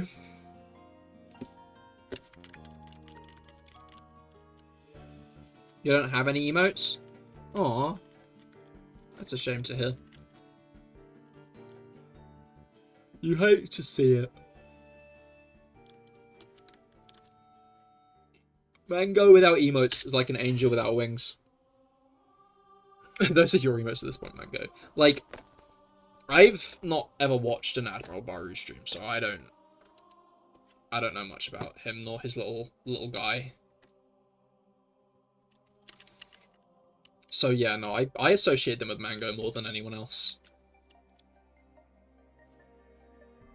There might be someone else on Twitch that has emotes called Mango __. Oh, are you subscribed to them? Are you subscribed to their channel? Felix, you said 10:09:75. Did you mean 10:07:95? I'm not sure if Felix is even still here, but I'm just checking if... Because Felix said 10:09:75.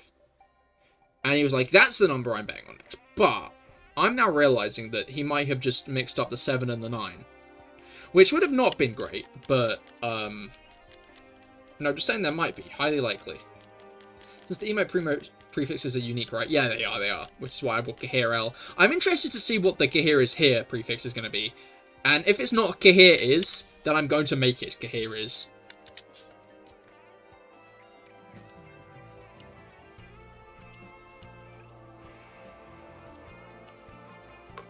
I do like CahirL. Wait, you don't set it yourself? No, you don't. Wasn't it much higher? The Felix bet? No, it was 10:09:75. Aye, RC. Beep, beep. CahirL is very good, it is. I agree. Interesting that Baru got just root. I think once you're a partner, you can set it. But until then, you can't. From what I understand.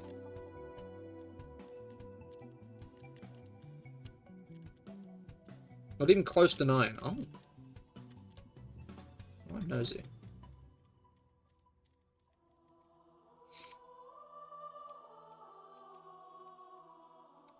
Yeah, he said 10:09:75. That was his last bet.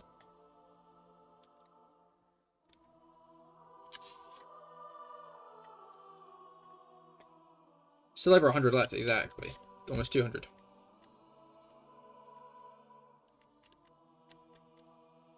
Oh, I see. You just meant that I'm very far away. Yeah, and I'm very far away from that one.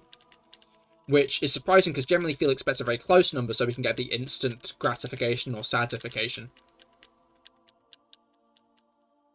Been too tired to type, so you've just been lurking for now. Understandable. Understandable and valid. You are permitted to do so.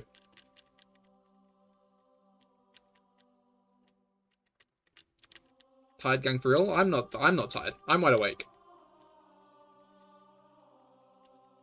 I'm not tired at all.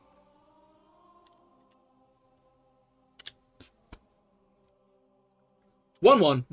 That's yours? Oh, I hope not. It's a good number. Don't get me wrong. You know, love a good way. Is 5 1s an angel number? Dorsal fin, is 5 1s an angel? You need to find some food. Understandable. Find food instead. Good luck finding food. What kind of food are you gonna find? I had mac and cheese for dinner. That's what I had. There's some macaroni and cheese, which was very good. I love a good bit of mac and cheese. Finn the food finder, indeed, indeed.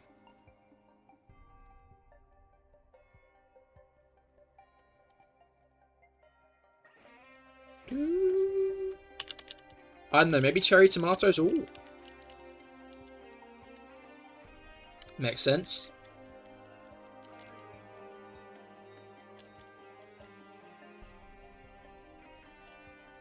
Let's see about 10:07:95. I hope it is, because I think Felix did mean 10:07:95, and that was like a spelling mistake. And it'd be really funny if I got 10:07:95 at 10:07:95. Yeah, no, exactly. He says that he said 10:09:75, which he did. We've checked, but he didn't say 10:07:95, which means if he gets it at 10:07:95, then I will not give him credit for that. Also, bot, that's exciting. You love to see a bot, honestly.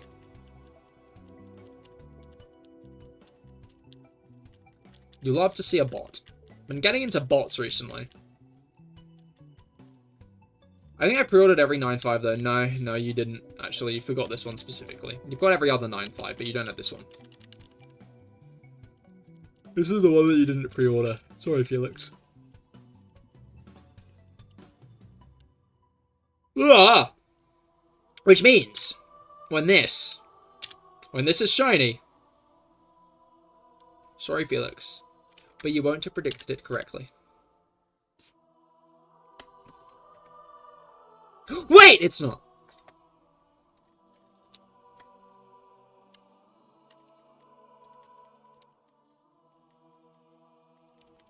There's no clicking. You just copy it and remove the space exactly.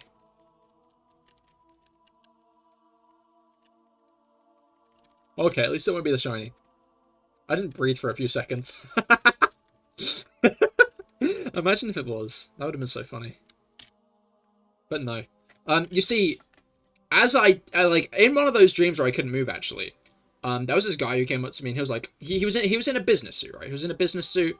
He had like slicks back, black hair, and I think he had eyeshadow. That or he was very sleep deprived. And he crouched down to me, right? He like squatted down next to me on the sofa, right? And he leaned up to me. I was like, get here. You seem to misunderstand. The Minccino hunt is your eternal torment. In the last life that you lived, you committed the great sin. The greatest sin anyone's ever committed. And for that,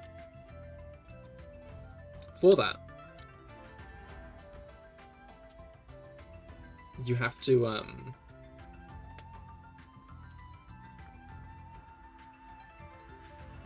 shiny hunt this Minccino for the rest of, not just this life, but every life you live from now on. I was like, alright man, sounds good, tap me up. And we hit the sickest dap. Let me tell you, that dap reverberated. That dap reverberated. But before I could say, hey, he was gone. Oh no, the great one, exactly. Your Hatman knows your VTuber name? That's crazy. When he said it, it was like my real name and VTuber name at the same time. Like, he kind of said both as one, which is interesting. Don't know about what that was about. But it was kind of like the Yanni or Laurel thing, but it was Cahir and Maxwell.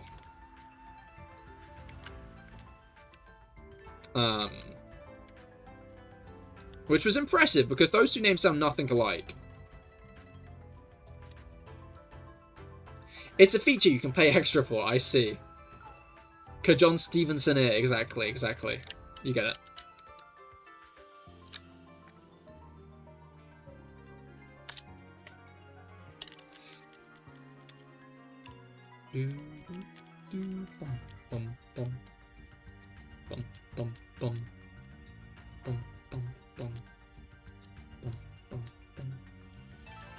But yeah, no, it's crazy stuff, really. And it actually isn't too bad considering the like starting rate. Right. Yeah.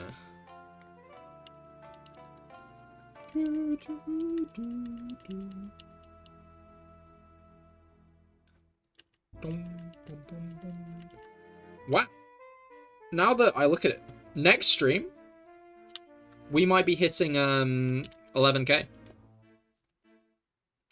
At which point, I'll have to change my title. Where is my... Oh, there it is. Yes, we've done 150 encounters so far. Which I feel like is pretty good going for me, right? Like, we've been live an hour and 45. That's pretty good going. Wowee! There's the dog. There's the dog. There's the wowee dog. 11. Maybe 11111 isn't that far off. Maybe that is quite close, actually. Had to capitalize it. Oh, I see, I see. Wait, I could have sworn Firefox... No, wait, no. It was YouTube they got rid of. TTV. Finn, don't eat the 11. Eat your tomatoes. Alright, Finn, over the next day or so, can you help me with 7 TVs and setting it up on my, on the Cahir Here channel? I might set it up on CahirLIVE at some point, but I'm going to set it up on Cahir Here first. Cahir Here is like my second born child, where I give that all the good things.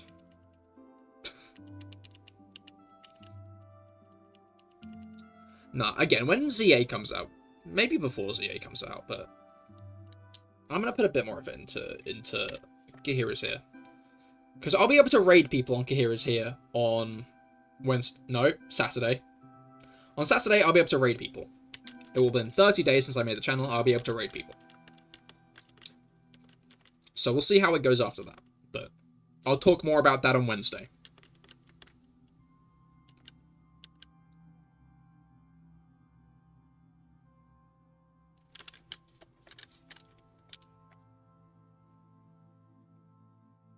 Alright.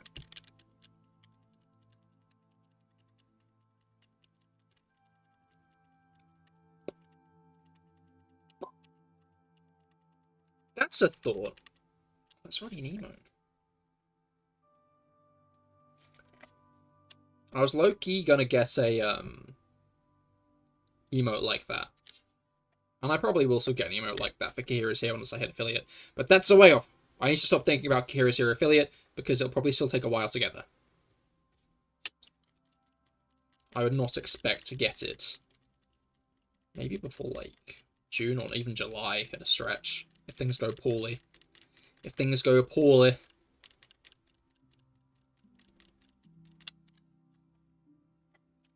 Poor guy. Covered in birthday cake. Me when I'm in a birthday competition.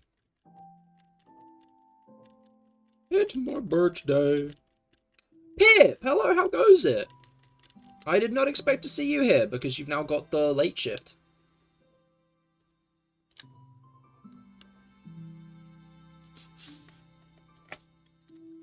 No, what's crazy is I was just talking about getting more emotes.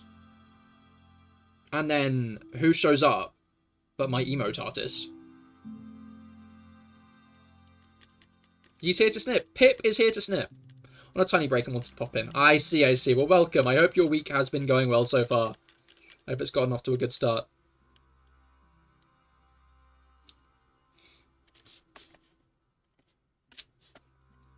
Yeah, I was talking about Cahir here and potential brains. Yeah, he's just hired you to make all of the emotes. He was like me and Pip actually signed a contract where if I get an emote from anyone else, I have to pay him the same amount. Just for commissioning another person. So I'm actually like, if I commission someone else for emotes, I then have to pay double the price. So really, I can only commission Pip from now on, you know?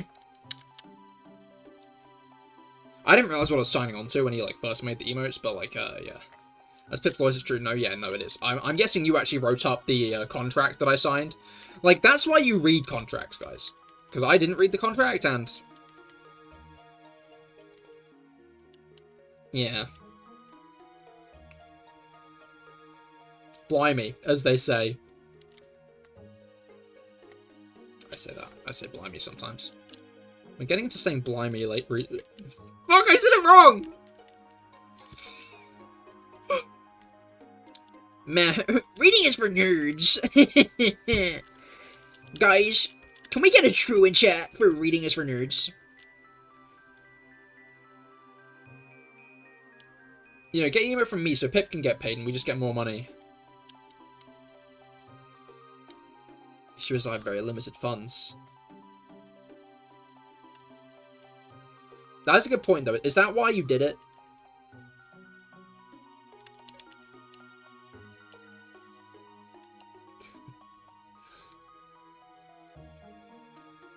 Nerds. Nerdy much con. Actually, reading is very good for the mind and the brain. Actually, it's scientifically proven that those who read a book a week live 10 years longer on average, and tend to be more successful in their jobs and careers. All I know is that the good contracts, the one you sign in blood, that sounds messy, I'm gonna be honest.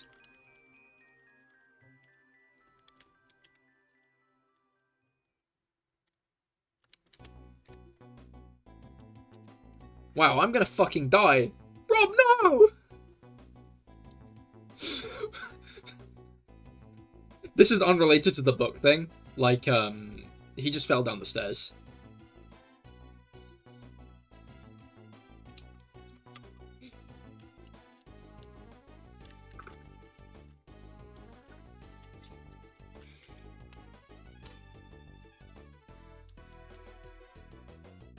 Rob, don't leave your milk behind. Been getting into dying recently. Real and true, actually.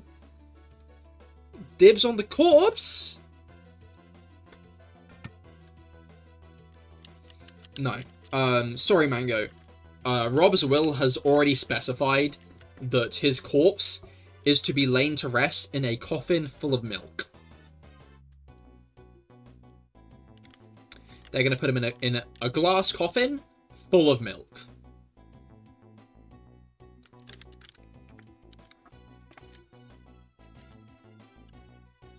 So that's just how that is.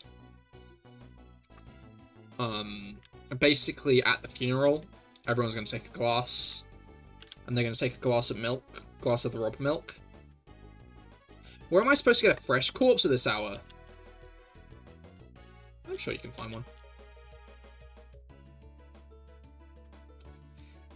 It's like Wolverine, but for real. What? Was Wolverine buried in milk? Huh? As his lawyer, he said he wants to be buried in a milk glass that has Sonic on it. Real. Not the Rob... What do you mean not the Rob milk? You wouldn't drink Rob's milk in memory of him? My bones will solidify from all the calcium. I see, yes. That makes sense.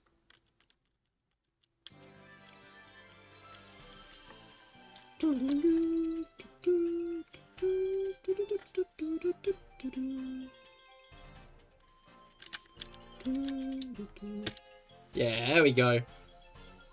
Wait. Your bones are not solid right now? That's a good point.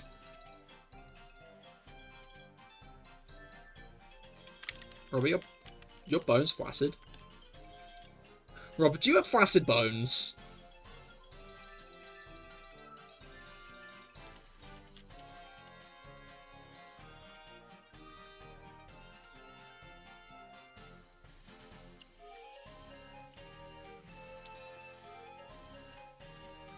Rob, are you a jelly man? Are you a jelly baby?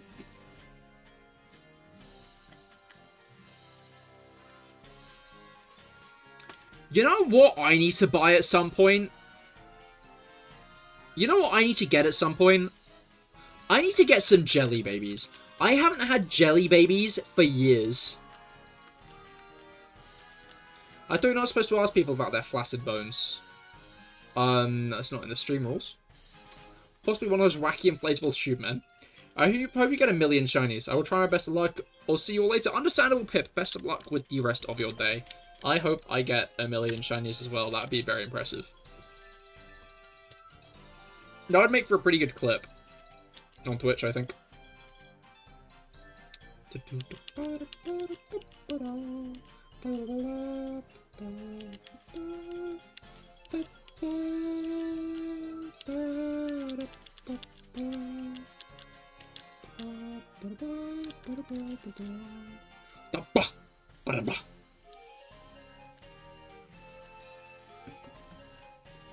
Alright then.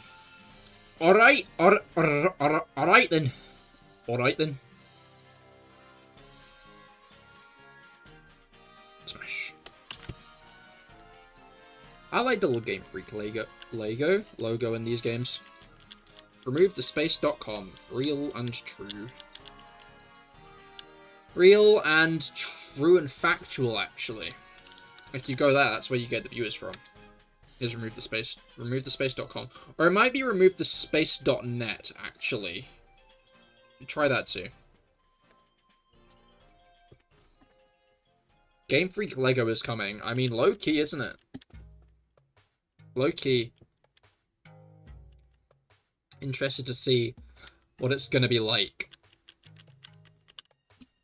What the Lego sets will be like. Oh yeah, they didn't announce another 7-star raid for this week. I wonder if it'll be next week. Or if it'll be like a monthly thing from now on. I could see it being monthly, to be fair, but I guess we'll find out. Because they have not announced the next 7-star raid. Yeah, no, they haven't. We do not know when the next 7-star raid is.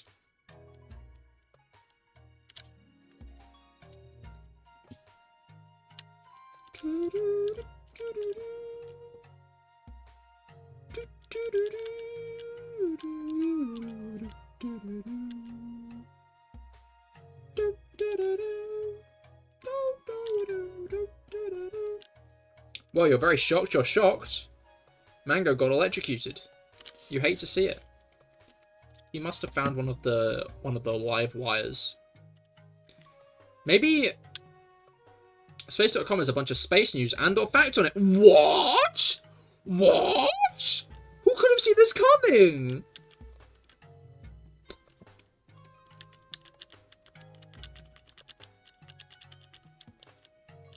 Get an ambulance. Wait, Guts and Pip are here. Get an Uber. I like the implication that because Guts, and maybe not Pip at this point, but because Guts is present, so is the American healthcare system. If Guts wasn't here, it'd be on the NHS. But because Guts is here, we have to pay like the 3K for it.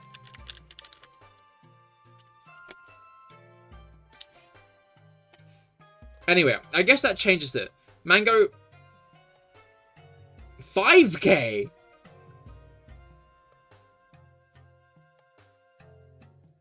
So, if you fell and broke your leg, and Pip didn't have a car, would you just call an Uber? You want to get into it because it's sad? We probably shouldn't, actually.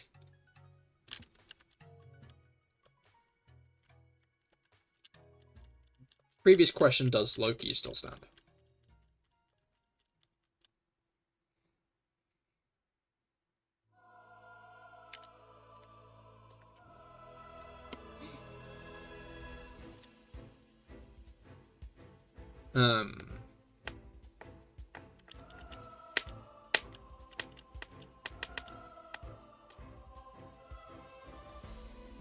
No brain.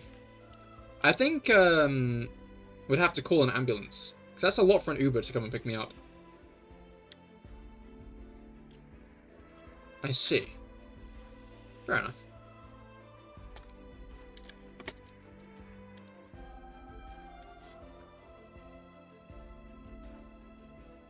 What was I going to say?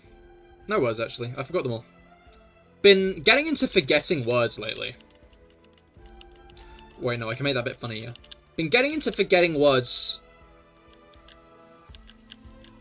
No, like, what is it? It's like, like,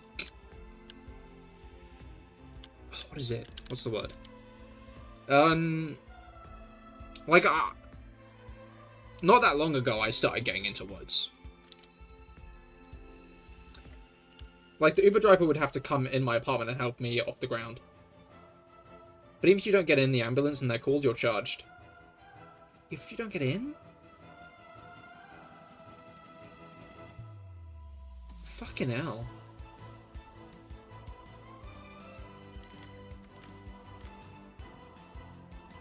I mean, they obviously live in the same system as you, so they would hopefully understand. But I understand the fear of a stranger getting in your apartment. All the same.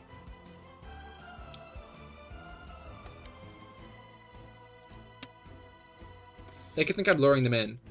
That's also a fair point.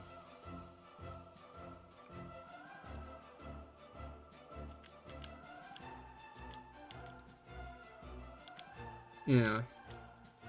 Anyway, what was I going to say? Well, I really have been getting into things lately. But yeah, I've been playing Fire Emblem Conquest lately. Which, I've been enjoying.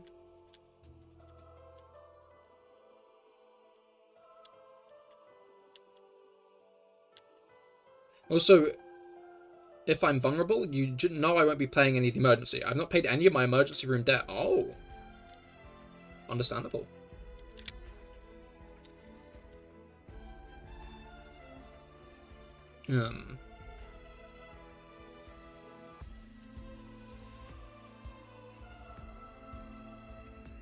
I've talked about it. I think I remember you've talked about it before.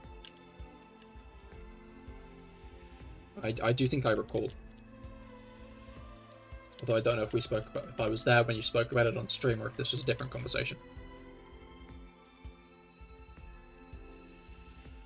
I often zone out of the things I watch. Understandable, real, and respectable. But yeah, no, Fire, I love a good bit of Fire Emblem. Like, I'm looking forward to seeing what the Fire Emblem might look like on the Switch too. I'll be interested to see if they keep going forward with, like, the Engage art style or not, or if they'll switch to, like, a more Three Houses art style again. No, not understandable. Must listen to everything I say, Mango. Exactly, yeah. Is the emblem on fire? Sometimes.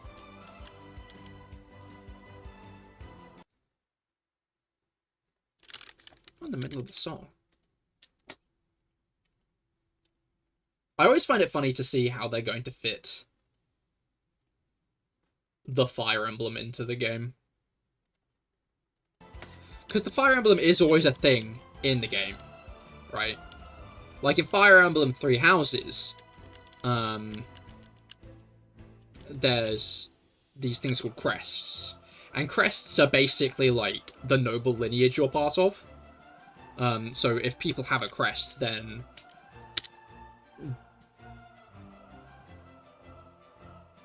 What was it called? Yeah, no, crests are like a thing that, like, is passed down through bloodlines, but it's not passed to everyone down a bloodline. There's, like, one plot arc where one of your students' like, older brother doesn't have a crest, which means his younger brother is the one who's going to be inheriting the house. So, like, there's a lot of interesting politics behind it. But, so, everyone has a crest. And the main character has the Crest of Flames, or the Fire Emblem.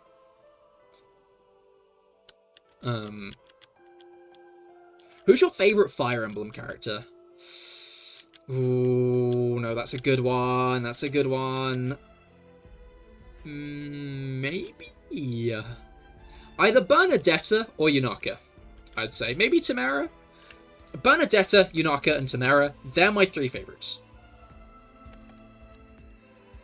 At the moment, I don't know. Fire Emblem Fates doesn't really have any standout characters like that for me.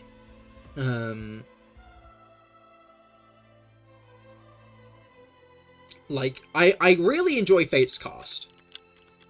My low-key, I know a lot of people dislike Xander, because especially because his, like, writing is a bit inconsistent at points. Like,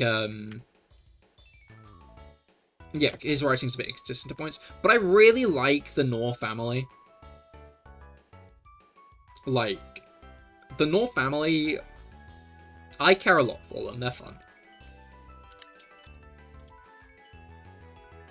I don't think my favorite character.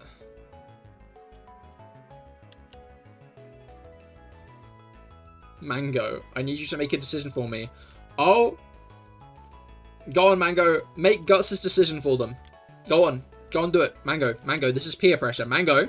Mango, we're peer pressuring you.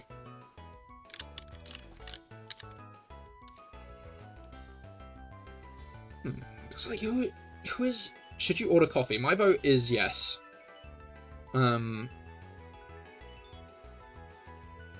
Nyx is quite funny. I do quite like Nyx.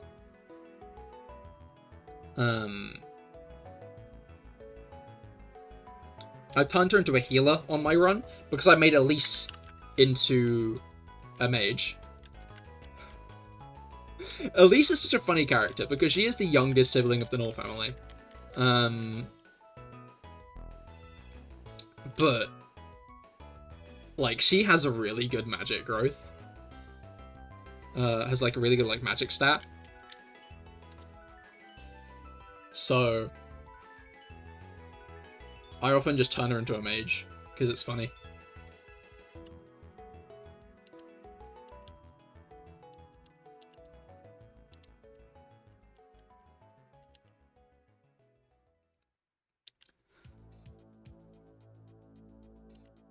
I feel like Camilla's the kind of character I'd like more if it wasn't so obvious how Guna bait she was. I feel like if they dialed Camilla back a bit, then I'd like her more.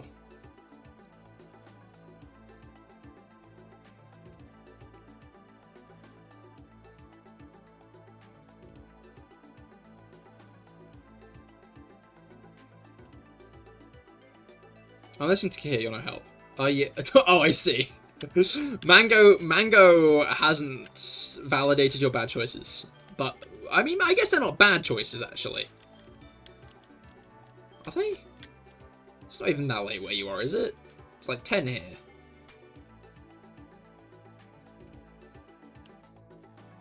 I don't know what time it is where you are.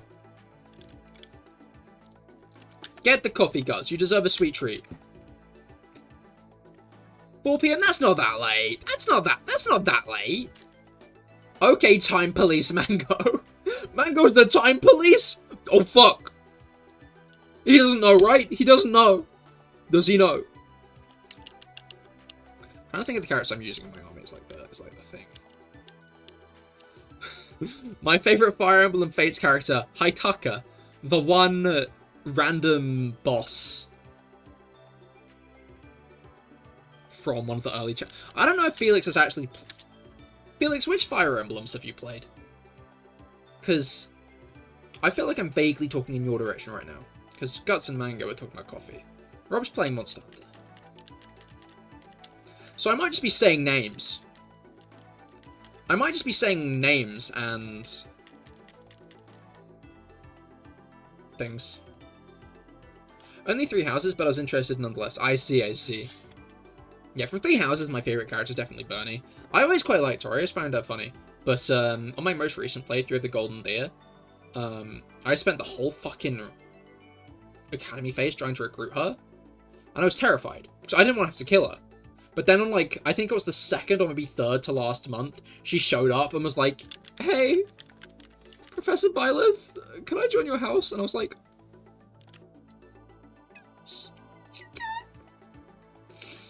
so obviously after that I married her, because it's very moral and good to, marry a student you taught 5 years later. There's nothing morally odd about marrying the student, marrying one of your students 5 years later. That's entirely morally unquestionable, actually. Just to be clear, because I'm realizing as I'm saying that, there are people who haven't played Fire Emblem 3 Houses here. Most of the characters are students. Okay, what the fuck are you talking about? Okay, no, I'm gonna start from step 1. Fire Emblem 3 Houses. Okay, no, you've understood. Never mind.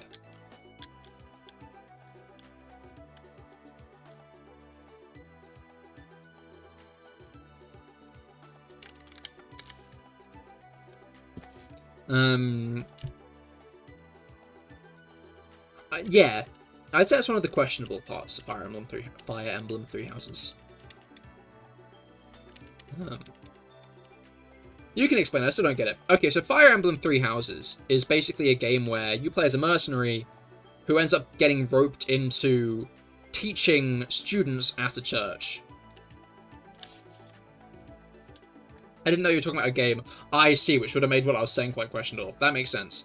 Yeah, basically, Garreg Monastery, which is, like, the biggest religious institution for the Church of Saros in, like, the land, also hosts the Officers' Academy, where the most high, prestigious nobles from across the three kingdoms of Fodlan gather to learn tactics and things. And you end up picking one of the three houses to teach. But Fire Emblem in Fire Emblem Awakening, they introduced the player insert character as the main character, at which point they let you marry characters. This has been a staple of the series since. So Fire Emblem Three Houses was obviously going to let you marry characters, lest they upset the fan base. Thankfully, you're not just marrying your students. There's a 5-year time skip because of a war that breaks out, because it's Fire Emblem.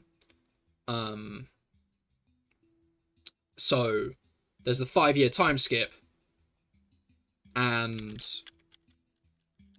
then you, like, reunite with your students. So they're not your students when you marry them. But I do still think it's a bit odd that that's an option. Because even if for just a year,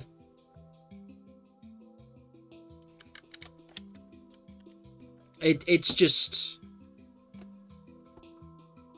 it's odd. Like, as someone from outside of the game, right?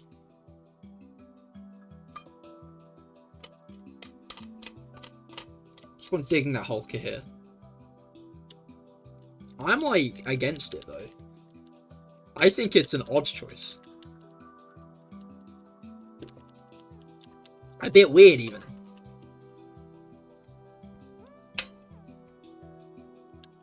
Like, the thing is the romance in the game feels so ham-fisted, because, like, at the end of the game, how many students have you married?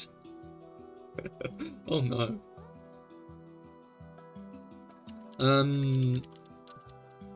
think I've only beaten it 3 times, to be fair.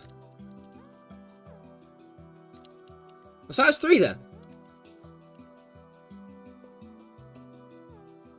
But yeah, the romance in Fire Emblem Three Houses is quite ham-fisted, because it happens specifically at the end of the game, where you turn around, and they're like, well, the war's over, who should you marry now? And then you pick a student to marry, so it kind of locks in your ending, I guess. The ending of the character, where it's like, what they do for the rest of their life. So I guess it makes sense of why that's specifically when you get the choice to marry a character, but...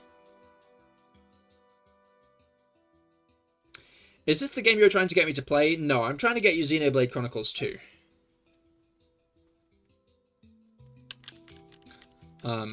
However, I would not normally advertise Fire Emblem Three Houses as the part where you get the chance to marry a student at the end, because that isn't that big of a part of Fire Emblem Three Houses.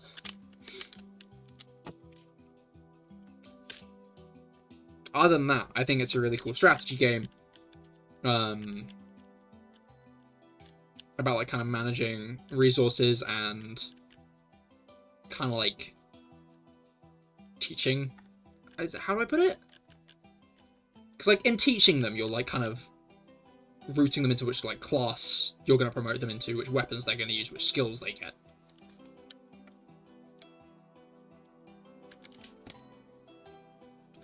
Okay, still got Xenoblade on the list. Xenoblade Chronicles 2, specifically the second one. I love me a strategy game. And I'd thoroughly recommend Fire Emblem, any of the Fire Emblems. Three Houses is on Switch. 2, yes, 2. Good. 4, that's not out yet. There were the preference for ones where you take over the galaxy. I see. Not medieval warfare. Not medieval war games.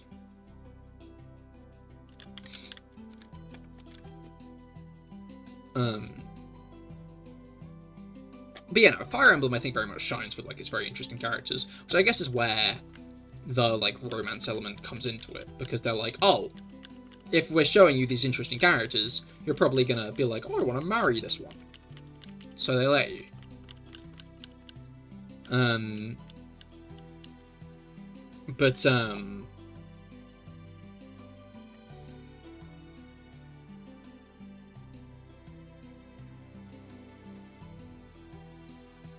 I don't know, Three Houses I think has the potential to be one of the better games in the franchise, but I feel like there are some elements which it falls short in. Conquest is still very much, I think, one of the funnest, along with Engage. But, I don't know, I love Engage. Engage is great. I don't think Engage has a bad story, but Engage has a very simple story. It's kind of like Nartlan in a lot of senses, actually. Nartlan from Genshin Impact, where it's very much a good story. But it's not a standout story. It doesn't do anything particularly interesting in its story. Which means the characters are good. The characters are enjoyable, but like the story doesn't really say anything. Three Houses, I think, ends up saying more interesting things with its story because there's more political intrigue. There's less clear right and wrongs, and there's a bunch of interesting like kind of mysteries and such which aren't obvious from the get-go.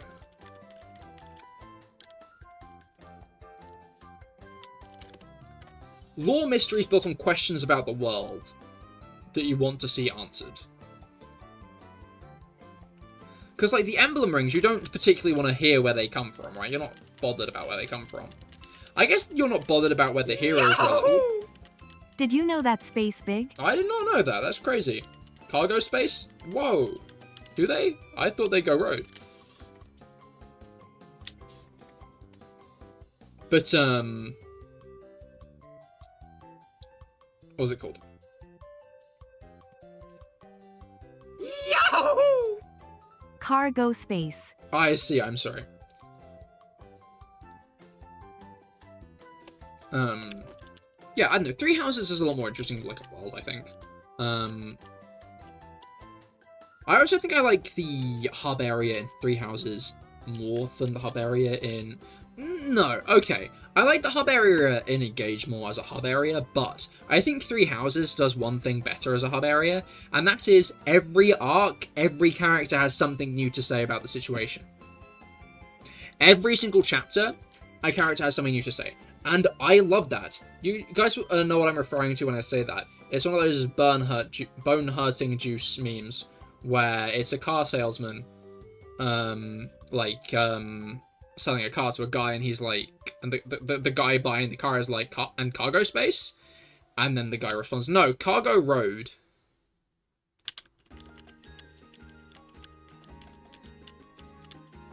I explained it poorly, so I'm sorry about that, but you know.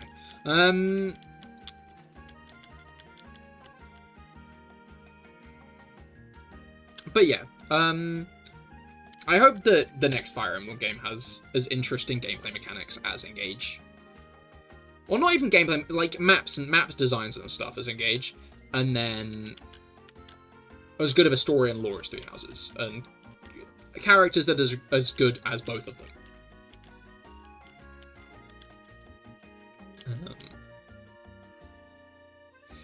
Mid-tier meme got it. Oof. You gonna take that Guts, or you gonna strip him of his mod badge?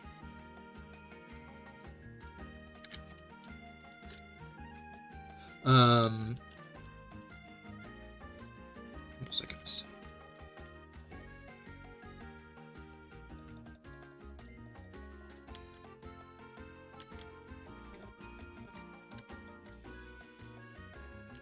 The issue is I feel like everything I say is putting everybody here off of Fire Emblem.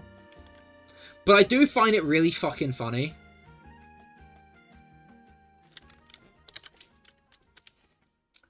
Well, the next bit I find really fucking funny. That bit I found a bit odd. The next bit I find kind of funny. It's still a bit odd, I'll be honest, but, you know. Because in Fire Emblem Fates, the crux of the story is there are 2 different routes. Technically 3, but we're going to go with the 2 different routes that they initially presented, which is Fire Emblem Birthright, Fire Emblem Conquest. I'm playing Conquest. Basically, the plot is that the main character, the self-insert, but we'll call him Corrin because that's their official name, was born in Hoshido, the game of... No, yeah, is born to the family of Hoshido. But as a child was kidnapped by the King of Nor, and then raised in Nor as a Norian princess with the siblings of Nor's family. The inciting incident of the game is you getting taken prisoner by Hoshido, where they realize that you are in fact the missing prince or princess. You then have to choose whether you're going to side with your birth family or with the family that raised you.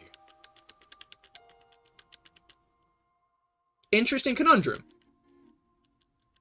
I like that. Especially given how morally grey Nor are. I think they should have leaned into that more in the game. But Fire Emblem Fates was going very hard on the whole, like, dating sim aspects of Fire Emblem at the time, which they've since dialed back on a bit. Fire Emblem Awakening introduced a mechanic where if you married 2 characters, they would have a child who would then time travel back in time from a future where you lose. Which I think is good. It raises the stakes in the implication that there is a world that you lose, which I think is really interesting. But they want to keep this. They want to keep this idea intact, right, in Fire Emblem Fates. Which is another thing, but I'll get into that in a moment. But that means that they want all the characters to be romanceable. So Fire Emblem Birthright, the one where you side with your birth family, that means you can marry your siblings. But wait! As it turns out, they're not your siblings.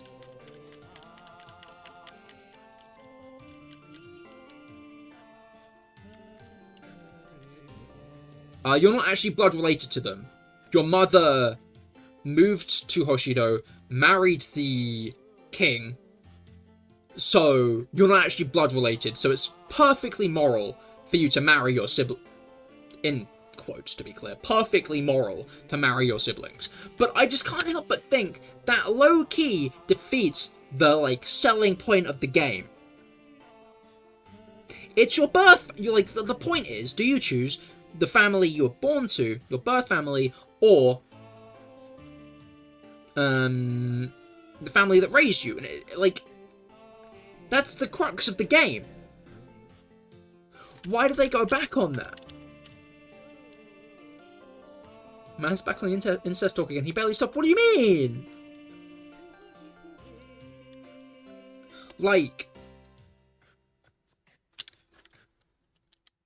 Sometimes I think they commit a bit, I think it's 2 situations that, suggest that Fire Emblem is sometimes a bit too committed to letting you, to its, dating sim aspects, rather than the aspects of, actual lore.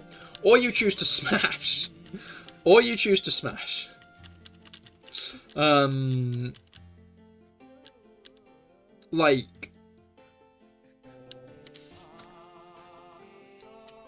Fire Emblem is odd sometimes. I hope the next game is less odd. I hope the next game has less questionable ethics when it comes to marrying characters. If it even has marrying characters at all. I'll be honest, I don't think marriage needs to be a mechanic. I guess you could argue it does, by the sense that there's paired endings. In fact, some people would rather there not be self-insert characters in general. And I hope they add more to Smash Bros. Well, obviously, that's kind of implied in me saying it in general. Don't get it wrong, Mango, that was the character reveal for Smash Bros. Yeah, no, that was the character reveal for Smash Bros. What did you think it was? The Cursed Hunt once more. Indeed, bisexual axolotl, how goes it? I hope your week has gotten off to a good start. It is time to continue the Cursed Hunt. The Infinite Hunt. Well, time to continue. I'm most of the way through the stream at this point, but yeah. Almost at 11k. Which game is Robin from? Robin is from Fire Emblem Awakening.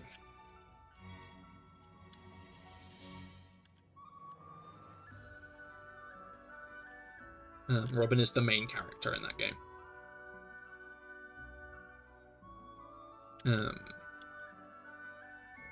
It's Monday, so it's Blair, but it's good.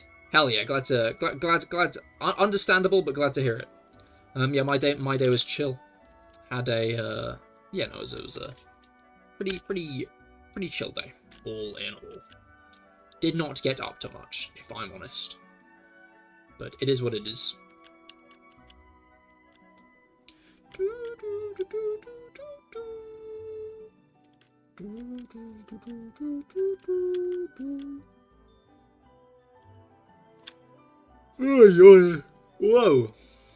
Whoa, yawn. Yeah, I think I might try to get to 10,900 today. I think 10,900 will be the goal of the day. And then after that, I'll end. So that will be like another 20 minutes, abouts. And then obviously Friday, I'm not sure if Lucario is still here to hear, but that means that what's it called? Nope, shit. Xerneas will be back this Friday, is what I'm trying to say. You and your friend did a duo run of X and Y and played, you played Y and he played X. We finished it last week, and now we're doing an Ultra Moon duo run. Oh, nice, nice. Are you doing it where you, like, fight each other periodically to see how your teams are growing? Like the A-Drive cage locks. Rodrigo, hello, what do you think of ZA? I'm looking forward to it. The vibe of... I'm interested to see a Pokemon game set entirely within a city. That's a really cool concept to me. And I think Lumiose was probably the best pick for which city to base it in. I think as a concept, it's a really interesting one, and I'm interested to see how the game plays and how it plays out. What it'll be like exploring Lumiose City. No, we can't, since there's no online. Oh, that is a good point, actually.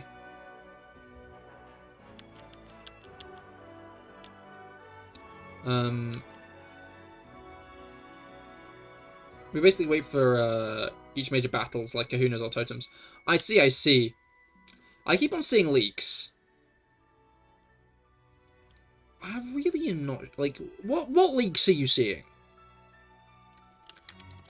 Like, you're seeing mega leaks? Because artists have gotten very good at just copying the lighting style. You don't have turn-based in ZA? Exactly, exactly. I think that'll be really interesting to see what it's like. Without... Well, yeah, I'm interested to see what the battle system would be like. Mega leaks. I don't think you should believe them. I'm gonna be honest. Artists have gotten really good at replicating the lighting. I don't think any mega leak has been real. I'm gonna be honest. Simple thing. If you see a leak and it's on twitter.com, if it's on X, the everything app, it's fake. In fact, if it's anywhere, yeah. So are we going to be able to just spam moves since I see their move timers? What's it called? Yeah, so yeah, the moves will have cooldowns, it seems. So I'm guessing stronger moves like Earthquake will take longer to recharge than weaker moves like Tackle. No, on YouTube. Well, then they're definitely fake. Every fucking generation, every YouTuber covers every bloody 4chan text post. It's like, guys, new Pokemon leaks! And every fucking time, it's bullshit. It's all bullshit.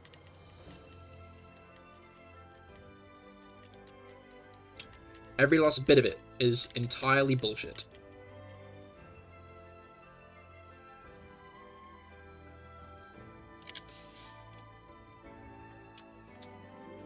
Like, spam your 4 moves at once and then just dodge them, repeat. I wouldn't be surprised if using one move puts the others on cooldown. But I guess we'll find out. What if I get my leaks by Carrier Pigeon? Carrier Pigeon leaks are entirely trustworthy. You should trust Carrier Pigeon leaks. Guys, your Pokemon leak points at graffiti on a wall. Guys! I'm going to make a 2-hour YouTube video on this! I don't know if I asked this, but who are you picking as your ZA starter? Probably Chikorita, because I'm going to want to use Fennekin at some point. And there are so many water types. I might use Gyarados, I might use Greninja, I might use Squirtle, that I feel like Totodile and Tepe are off the table.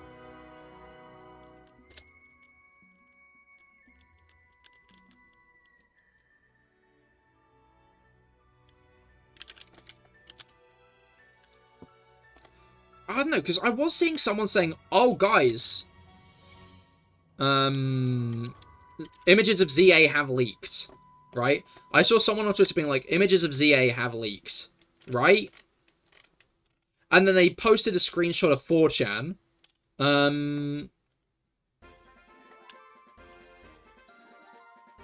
What's it called? There's a screenshot of a post on 4chan. There's like this thing that was like spoiler, like a spoiler mark, with the text underneath that said Mega Starmie. But I'd seen a tweet 2 hours earlier that said, I was the maker of the Mega Starmie tweet. I just wanted to figure out the lighting engine in ZA.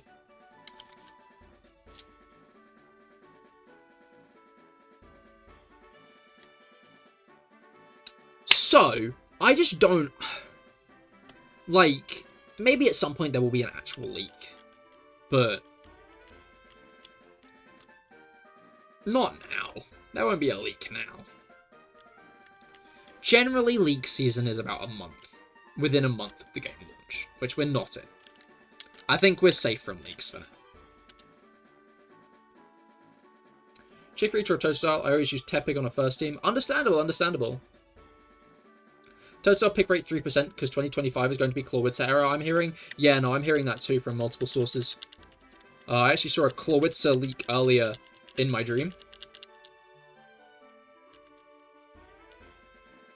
Also, if I'm correct, when Meganium gained the fairy typing, I saw Chikorita have disarming voice in the trailer. Depends. That's a chance, but I don't know. I feel like disarming voice isn't that far-fetched of a move for Chikorita to get.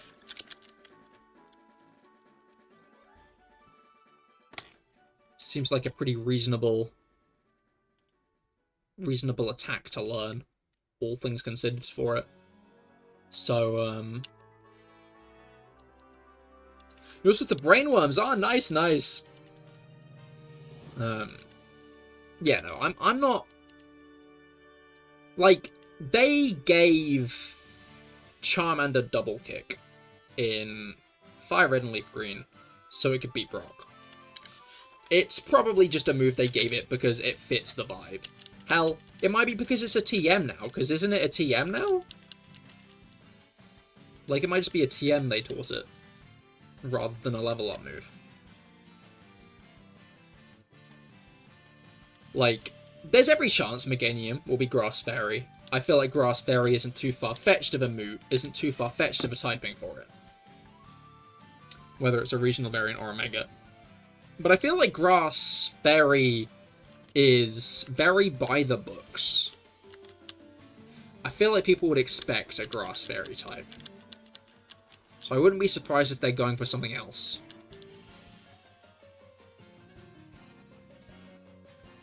I just hope more Calismons get Megas, because the fact only Gen 6 Pokemon get a Mega is is criminal. It was an odd choice. I kind of get it. But yeah, no, I do hope that we get, I hope we get some Gen 6 and 7 Megas. Maybe even a couple of Gen 8 Megas. That could be cool as well. I've always been on team I want Mega Mr. Rhyme. I hope we get Mega Mr. Rhyme.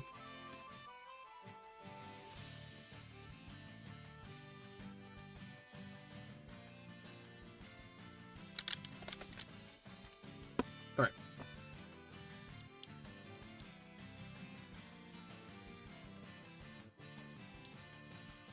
But,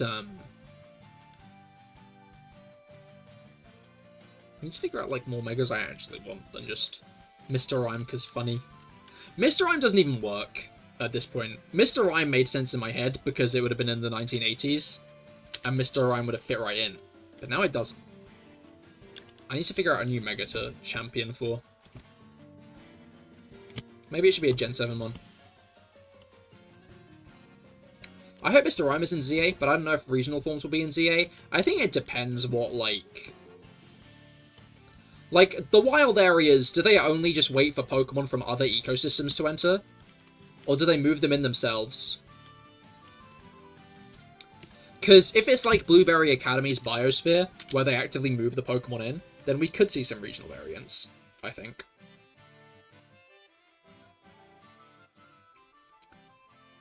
If not, who knows? How about Minccino? No reason, I just thought of it randomly. No way. No one likes Minccino. I'm kidding. Hopefully, that would be a cool one. Mega Minccino could be pretty cool, to be fair.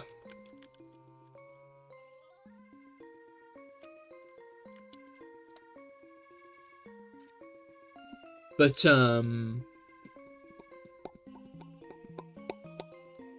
Mega Primarina, Incineroar, and Decidueye would go hard. But to be fair, would we get Mega Decidueye considering? You love Minccino? Yeah. Felix is a big Minccino supporter. Minccino is one of Felix's favorites as well. I'm just winding him up. I wonder if they'd go the Swampert route, though, and just make it huge.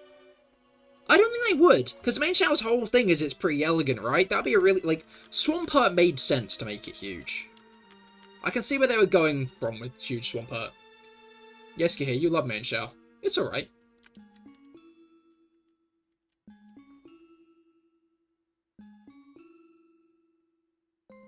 So I'm just thinking about what Pokemon I would like to see get Megas. I need to get, like, a stock answer. Generally, I try to get, like, a stock answer to, like, questions that I'm gonna get a lot. Pokemon. Gen 7 Pokemon.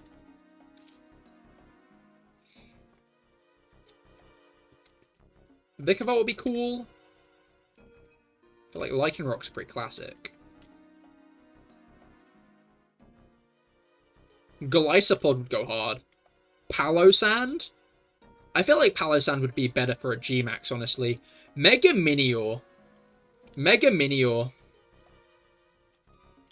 Mega Minior would be sick. Or Mega Delmise. I think Delmise is another Pokemon that would be better with a Gigantamax, actually. I think I'd honestly stand by Minior or Golisopod. Mega Minccino, make it more faster and hit harder. Maybe give it Furco, interesting. Howlucha is a stock answer for me. I don't even care about it all that much. Howlucha would be cool with a Mega. I feel like Howlucha is pretty likely for a Mega, honestly. Howlucha, Malamar, and Pangoro, I'd say, the most likely Gen 6 ones to get it. IMO. That was a while ago since I tried the whole hypnosis thing. Also, I don't think it works that great over text. Oh, you're trying to fucking Jedi mind trick me. Then what about Gen 8? What Gen? Because I'd like to see some Gen 8 Pokemon as well. Get Megas.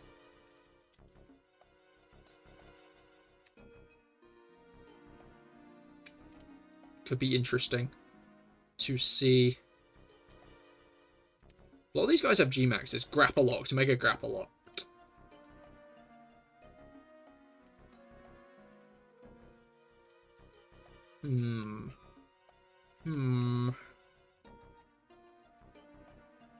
I guess the issue is Mega Dragapult would go hard, actually. Alchemy to Desserts go well with Kalos. Alchemy would be cool, but I'd be interested to see if we got a Mega Alchemy, given that we've got G-Max Alchemy. I could see Alchemy being in the Pokedex, though. No, I guess it would have to get something to be in the Pokedex, though. Then again, they gave Duraludon an evolution. I'd say Bolton, but he kind of needs a normal evolution more. Yeah, no, he kind of does. Bolton is very flat to me. No, I was not trying to influence or change your minds in any way. Oh, you weren't? Okay, fair enough.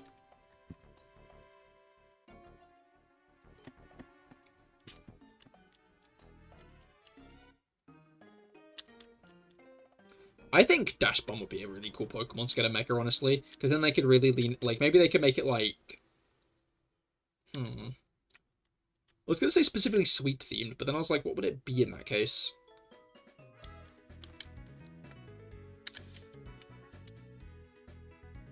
Like, turn it into a nice pastry or something.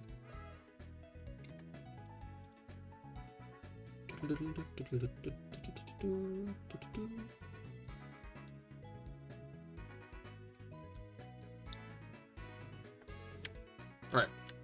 Baguette Dog in France? Perfect, exactly. It makes sense. I think the Sword and Shield model didn't really do it justice. The actual art is more interesting, but yeah, not much going on there. Yeah. Runarigus would be another cool Pokemon to get a Mega, but again, I'm not sure if regional variants will get Megas.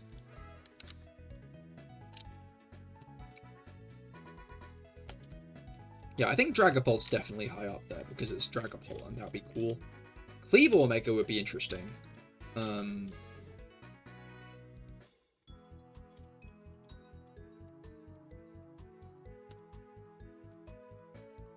Same with Toxicity.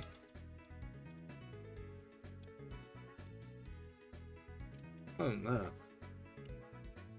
You're gonna go eat, be right back. Have fun eating, Axolotl, although I might not be here. Given that I've got 3 more encounters left for the day. Getting quite tired, honestly, if I'm honest.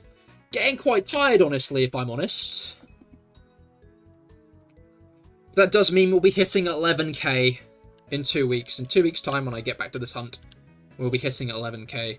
Under what shape the hunt will be? Not shape. I wonder what things will be like in 2 weeks' time.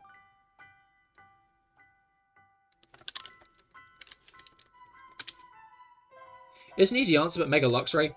And they can give it Psychic or Fairy type instead of Dark. If they make Mega Luxray and it's Dark type, I'm going to go ballistic in like a bad way. I'm going to crash out. If they give in to Dark type Luxray, I will crash out big time.